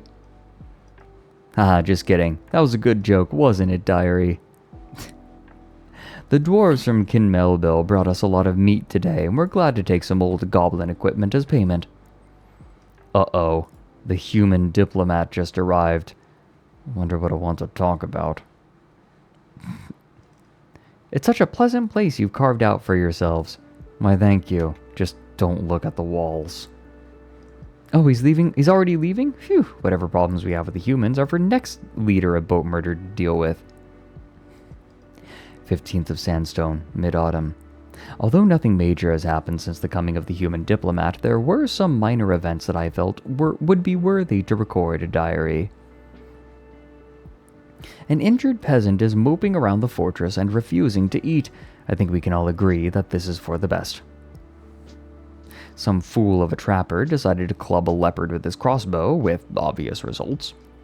The dead trapper's war dog charged after the leopard, seeking revenge for the loss of its master. Its body was almost instantaneously broken by the large cat. Although I had written the dog off as dead, it was making quite the comeback. The war dog bit down on the leopard's stomach and shook violently, ripping the beast in twain. The dwarves of the fortress were inspired by the dog's heroic victory, and they have nicknamed it Lizard Cudgel. While I don't know what lizards or cudgels have to do with anything, I am nonetheless swelling with pride to have such a courageous animal counted among the denizens of my fortress. 16th of Sandstone, mid-autumn. Sancus.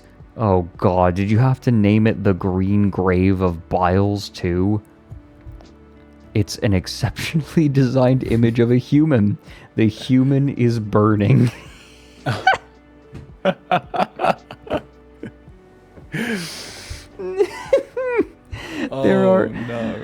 There are 6 more parts remaining. We are very close to the end, everyone. 20th of Sandstone, mid-autumn. I have begun the construction of a monument so that my people will have something to remember me by. 7th of Moonstone, early winter.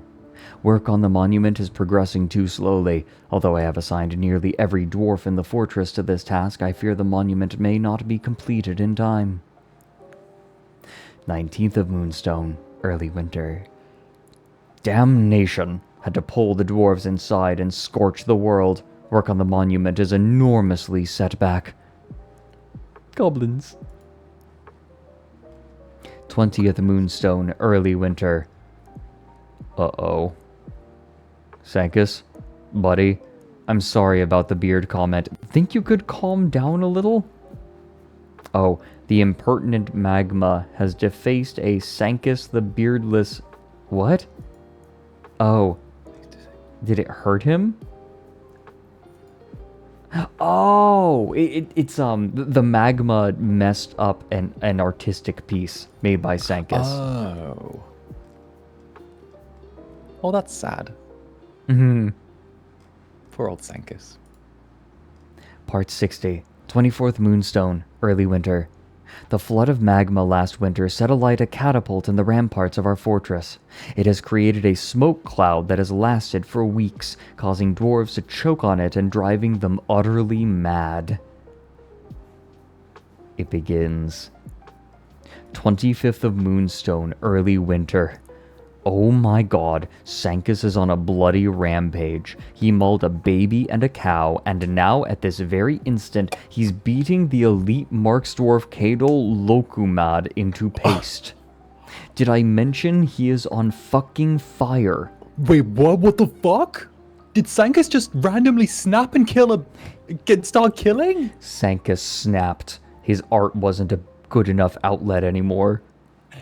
Oh dear God, Sankus. Just let him die. You don't need to break every part of his body. A Midnight Fox, thank you for the 33 months. Oh my god, Sankus beat the elite Marksdwarf until he finally died from being on fire. In fact, he beat him so long that the elite Marksdwarf also caught on fire and died shortly after.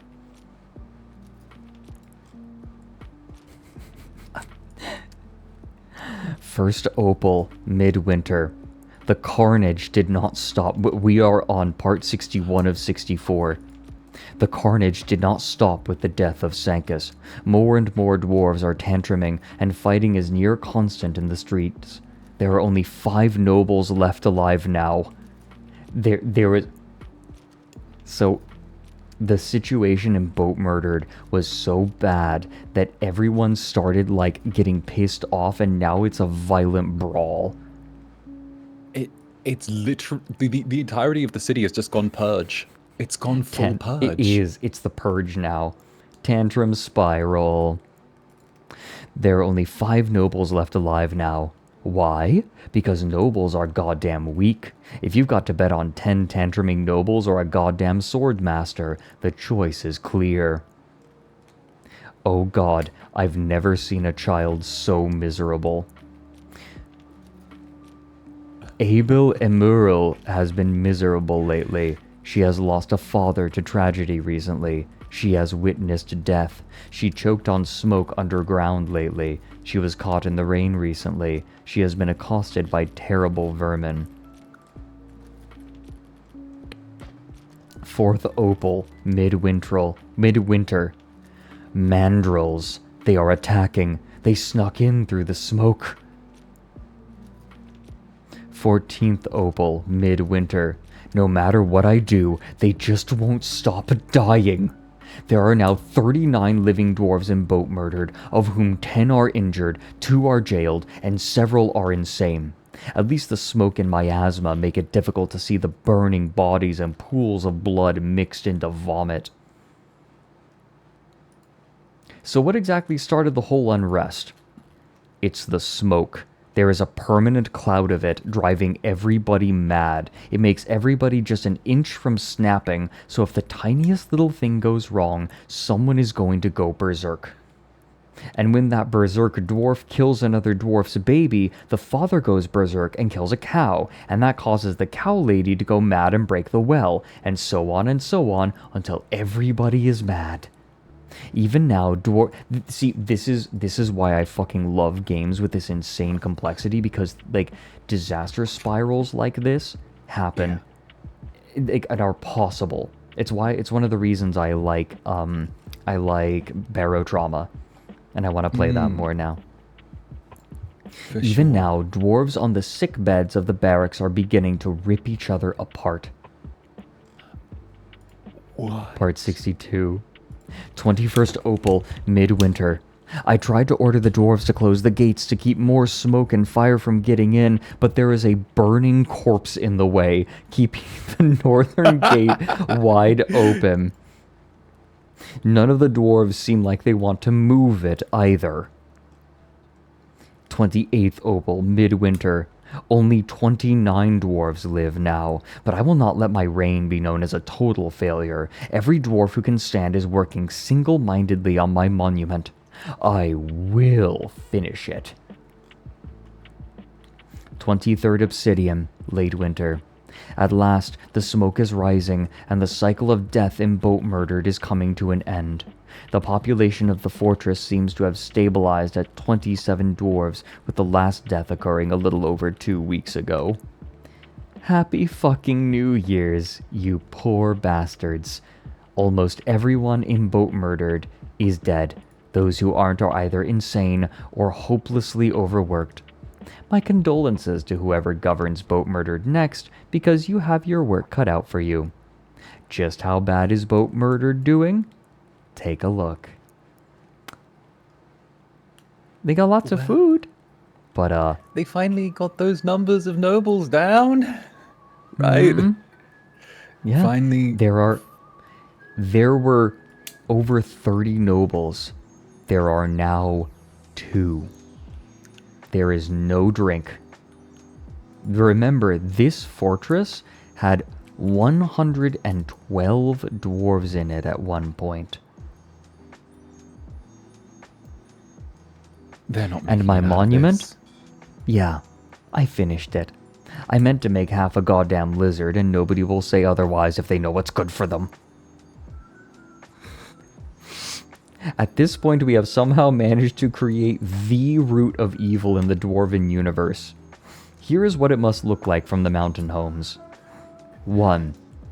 Dwarves go to Boatmurdered and disappear. 2. Lava comes out of Boatmurdered and destroys the surrounding environment no less than 3 times a year. 3. A maniacal dwarven supervillain comes out of Boatmurdered and goes on a killing spree. Shit, there are probably entire fucking sagas that are being sung about the evil fortress of damnation known as Boatmurdered. It's like the dwarven Mordor. Part 63. Meanwhile, oh yeah, this is the end of Boatmurdered, by the way. That's the last person who played. Oh. Meanwhile, in an alternate timeline, young Sankis Izagnomal, lost son of Emperor Sankis Gatenbaumrek, searches for his father. After a long journey, he is reunited with him, now dead, in the abandoned fortress he once ruled. Oh, so people can go on adventures, like they can have little adventures in Dwarf Fortress to fortresses that have already been made and are considered like abandoned, like in the ruins of a fortress. And so you have I like the stories. Yeah, it's really cool. Adventure mode. In an adjacent room, yeah, so you can make a fortress and then like send it to someone else and they could adventure in it and discover it. Explore. Cool. It's awesome. I like that. I like that a lot. In an adjacent room, Izagnomal's mercenaries are fighting for their lives to defend the tomb's entrance. The battle is lost, but Sankis emerges from his father's grave to fight on. Sancus the Bearded is overcome by his foes. Content that he finally met his father after so many years, he gives in to the pain and prepares to meet his father once more in the afterlife. Oh, can you possibly tell me where the green graves of Biles engraving was at? Holy crap, forget green Biles. How did you not see the magical bloody mess? That's great. The magical bloody mess. It's an exceptionally designed image of Aztec Orbs Earth, the dwarf, by Sancus the Beardless. Aztec Orbs Earth is burning. The artwork relates to the burning of Aztec Orbs Earth in Boatmurdered in the spring, in mid-spring of 1063. when he was lit on fire and started going on a bloody rampage. I can't. There is nothing here that is worth salvaging. No, nothing. Gorilla Medic. Here goes. I chose the character. Oh, there's more. There's a little bit more. Here goes. I chose the character for the sole reason of him loving roaches. Also, he wears plate mail over chain mail and uses 2 swords. Oh, he picked it up. He decided to play. Okay, I forgot about this. 25 people remaining. I drank the last of my personal stash a week ago, and there's not a single drop of alcohol in the whole fortress. We are doomed. Truly doomed. This is the first time I've been sober in years, and I've yet to understand all the horror we have been through. Due to recent events, the fortress is in martial law, and I'm in charge. We are doomed. He doesn't really care about anything anymore. Might as well enjoy this. In my drunken stupor, I have started wearing a second layer of armor and increased my arsenal with another sword. They have kept me alive all these years, so I will continue. The indefinitely burning enchanted puppy outside the gate turned out not to be hallucinations. Smells awful, considering about flooding the valley to put it out. I ordered the farmers to flood the farm caves, but somehow a tree has grown to block the floodgates. Somewhat bizarre. 3rd of granite. I finally figured out where everyone kept sneaking when I looked away. The last ruler ordered a 300-foot-long gecko to be built as a decoration. While it's rather pretty, I ordered the construction to be suspended on the threat of bashing their heads in. By the gods, Magor Grendel tried to extract the flaming puppy, but caught fire and died instead. By the gods, why? The elves have come. I have been told we promised not to cut down too many trees last year. I think they'll be less than happy about the massive defoliation campaign that has been going on. They said nothing. They only traded their wagon of cloth for a few of the many slightly burnt weapons laying around the gate. I think the piles of yellowing bones and the still smoldering Grendel put them off a bit. I cannot play this any further. I do not know if I have the strength. The most useless immigrant wave ever. 20 nobles. 20 nobles. Why do they come here? To this hellscape, this place of death and decay. Nothing else.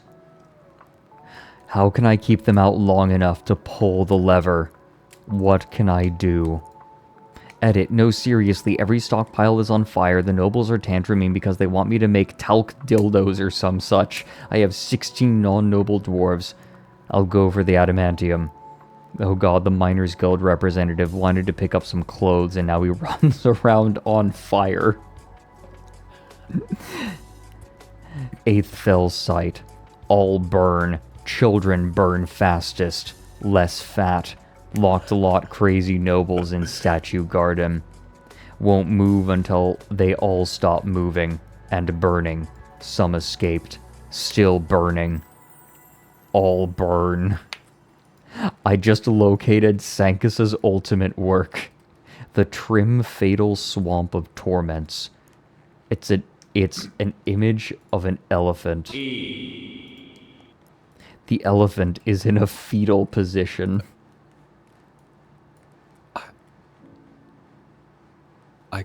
Wow. Poor thing. Everything comes full circle now. Mm-hmm. Keep playing until all the dwarves are dead.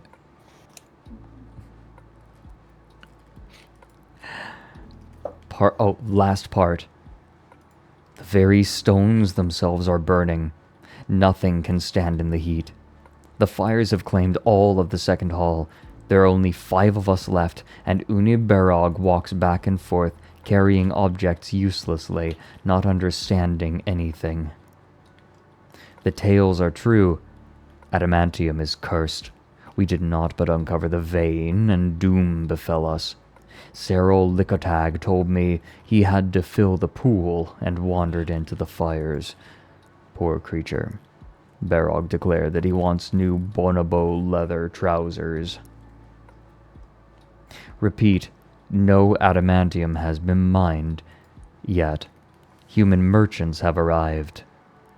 Burn them. A diplomat has left unhappy. Third Malachite, Rakust Ulterolin went mad and slaughtered 2 dwarves, then wandered into the flames. I am now the last one. I saw a child, feral and crazy, lurking in the bone hoard. She looks happy enough, so I left her alone. I will leave, cut my beard, and seek my death somewhere else. There is nothing for me here. The child will now be the ruler of Boatmurdered. I just couldn't handle it. With the whole fortress filled with rotten cat corpse and miasma, I couldn't even pull the doomsday lever when the last merchants arrived. The only guy who kept sane and not walking to flames was the badass fortress guard walking around in chainmail and plate mail, and a sword in each hand.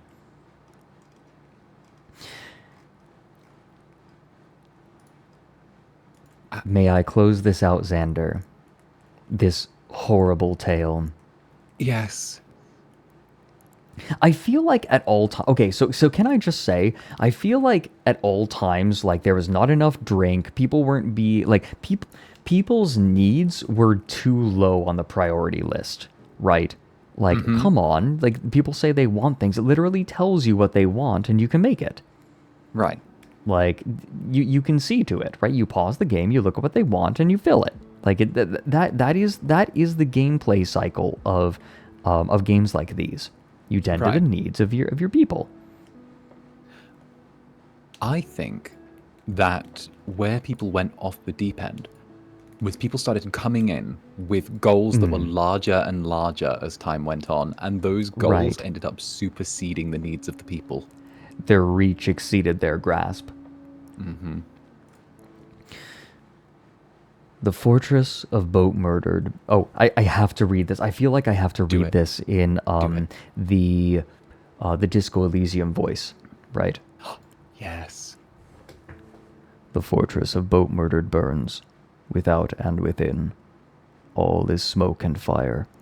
Everybody is dead, save 2. I ask you to picture a lone, abandoned child, and the well-known madman gorilla burial gears outside the heavily decorated mountainside entrance.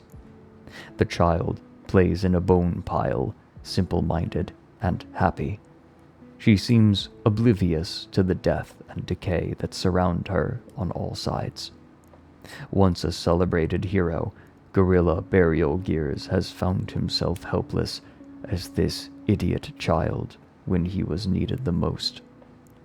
The would-be ruler silently mourns for the poor child's future, while he knowingly and selfishly prepares to leave her behind.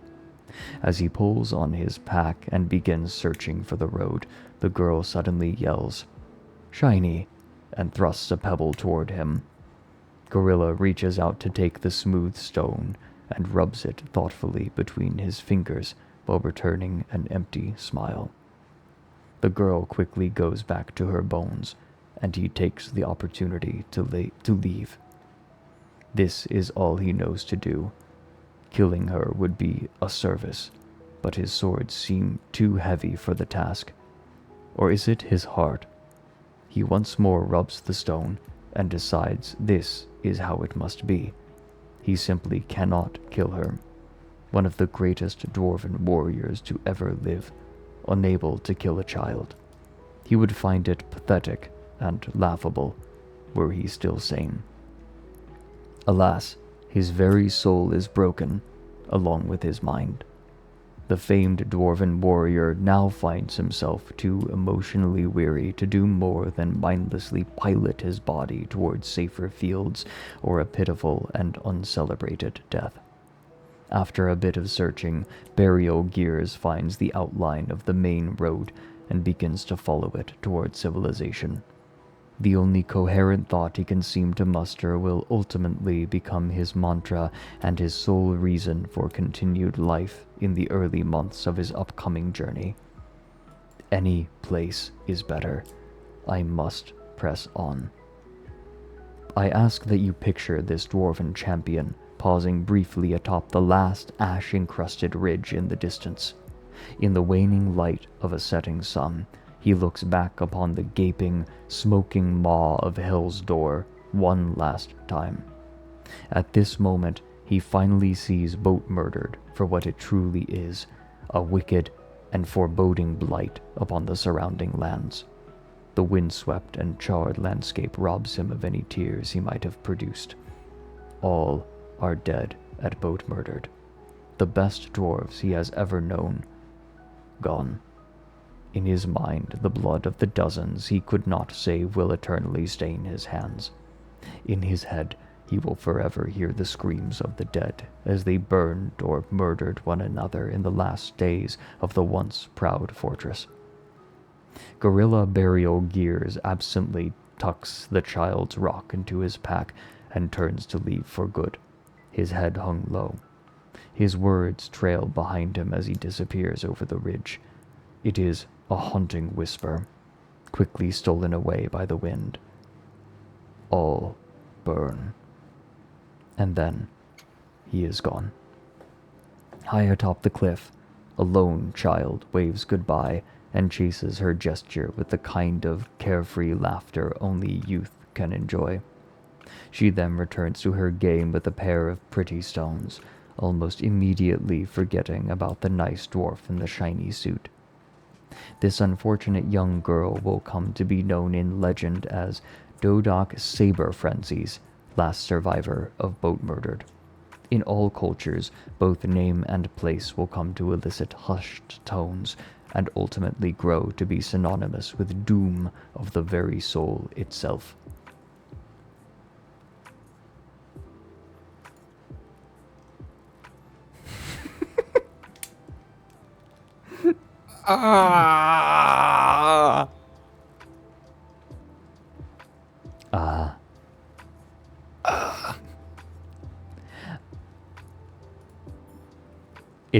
It's Senkus. It's just the haunting image of a child in a mass graveyard alone. Mm-hmm. And just perfectly happy. We have something special, by the way. We have an artistic rendition of Boatmurdered by Starry Feathers. Oh.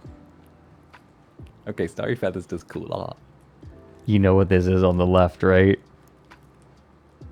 It's the lava machine. Oh no. Oh no. It's the make everything die button. Mm-hmm. Or the thing connected to the make everything die button. Yes. You know what? This feels like a really good rendition, right? Like, the hole probably was not this big, but like, I like to imagine that this is an an artistic rendition, right? Like in the same way that Goliath in the story of David and Goliath went from being just a pretty tall dude to an immense, like massive figure, like inhumanly large, right? I like to imagine that the Doomsday device over the years became larger and larger in the minds of artists until it passed into legend. Yes. It's almost like part of the mythos around this place now. Boatmurdered, this hellscape in the sandwiched between these mountains, and with this doomsday weapon just sat there ready to scorch the surrounding landscape at a moment's notice. Right, exactly. The yawning maw of destruction. It is a maw that does not devour, but rather ejects. It is, it vomits death.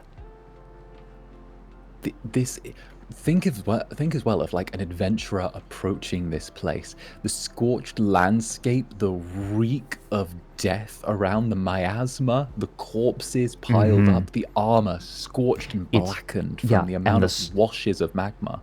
And underneath all of it, the stench of sulfur. Oh.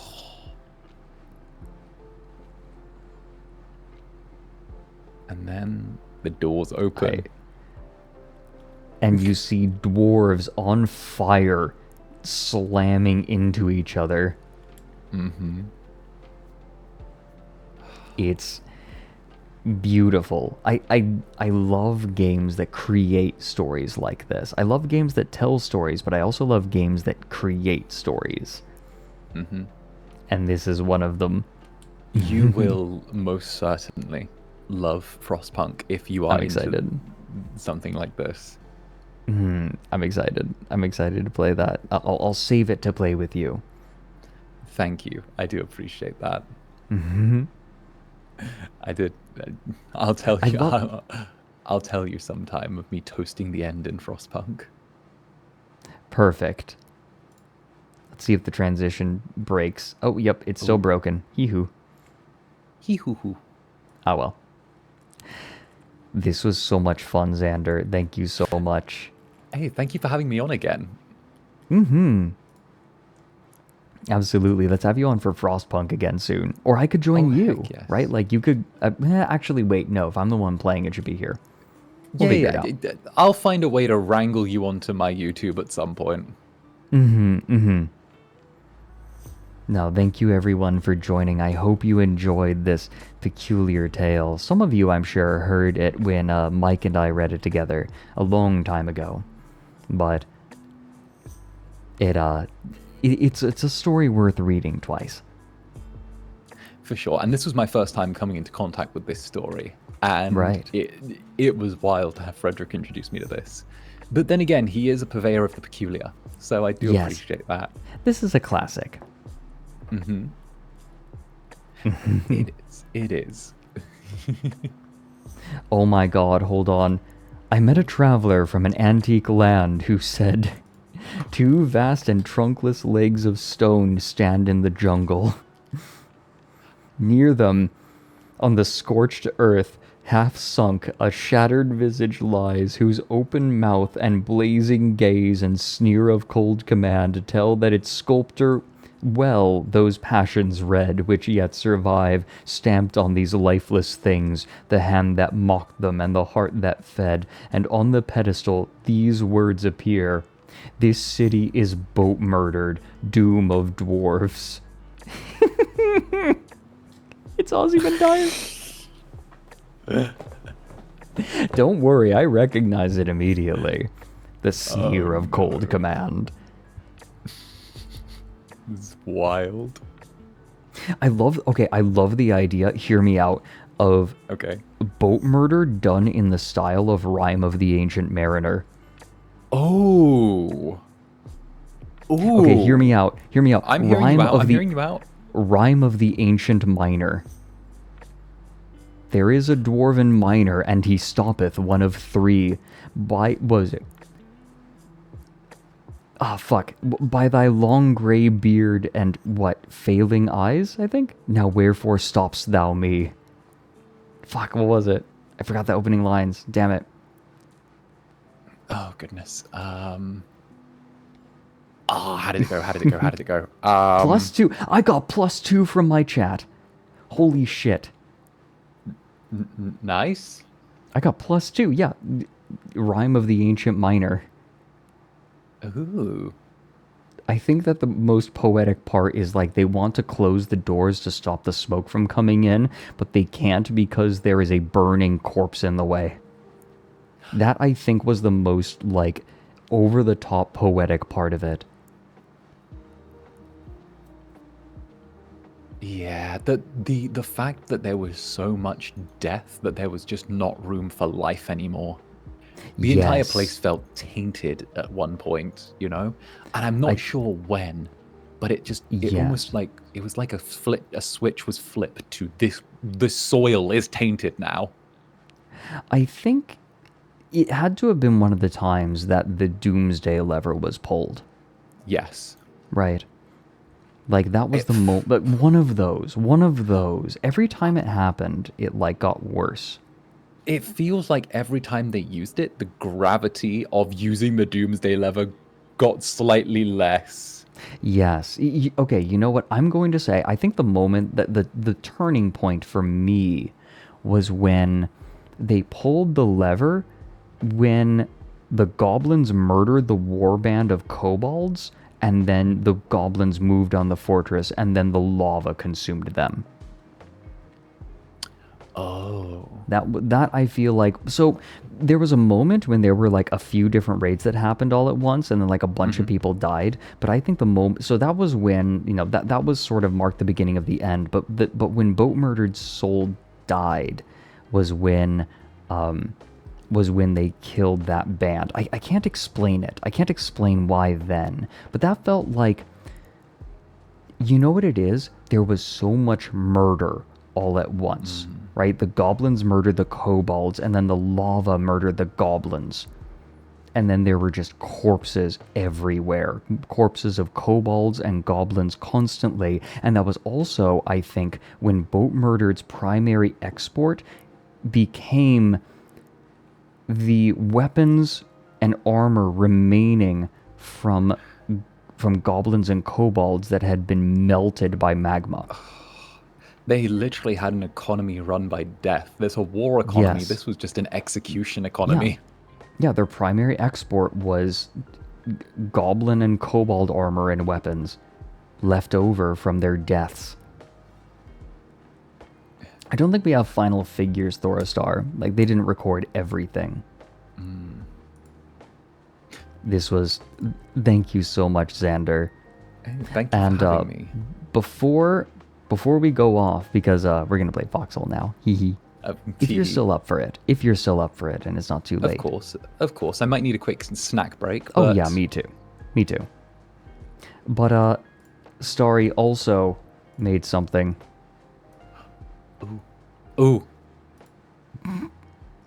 Hop on Foxhole.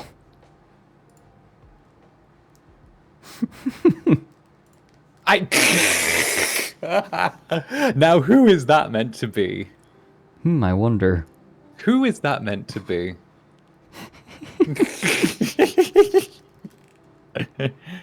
Who is that meant to be? Those that I recognize, maybe one of them, there's this handsome owl on the right, but I can't see the other one. It's a bit of a mystery. Can't quite make out the other. Yeah. Yeah, he seems very embraced in a rather passionate kiss. Right, yeah. Mm-hmm. Where is it? It's no, not this one. Not this one. It's this one. Mary would not consent.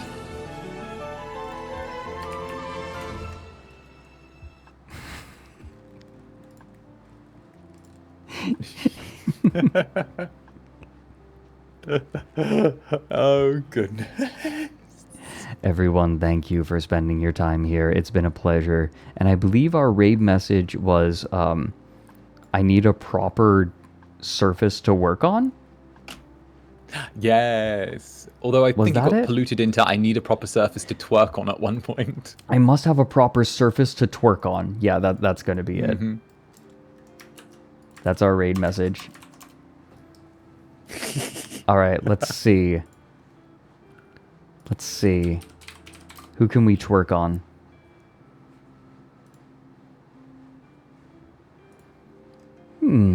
Oh. When did Nick go live? Not long ago. Then we're raiding Nick. We're having Nick on Saturday. Oh, He's got nice. an unfiction project to show us. Ah, I saw that on your schedule, actually. Yes. Well, of course, give him my best. Oh, yes. I must have a proper surface to twerk on. Everyone, thank you very much, and I will see you again tomorrow, where Demi is going to come on, and we get to learn more about wrestling. Nice. Bye-bye for now. Goodbye, everyone.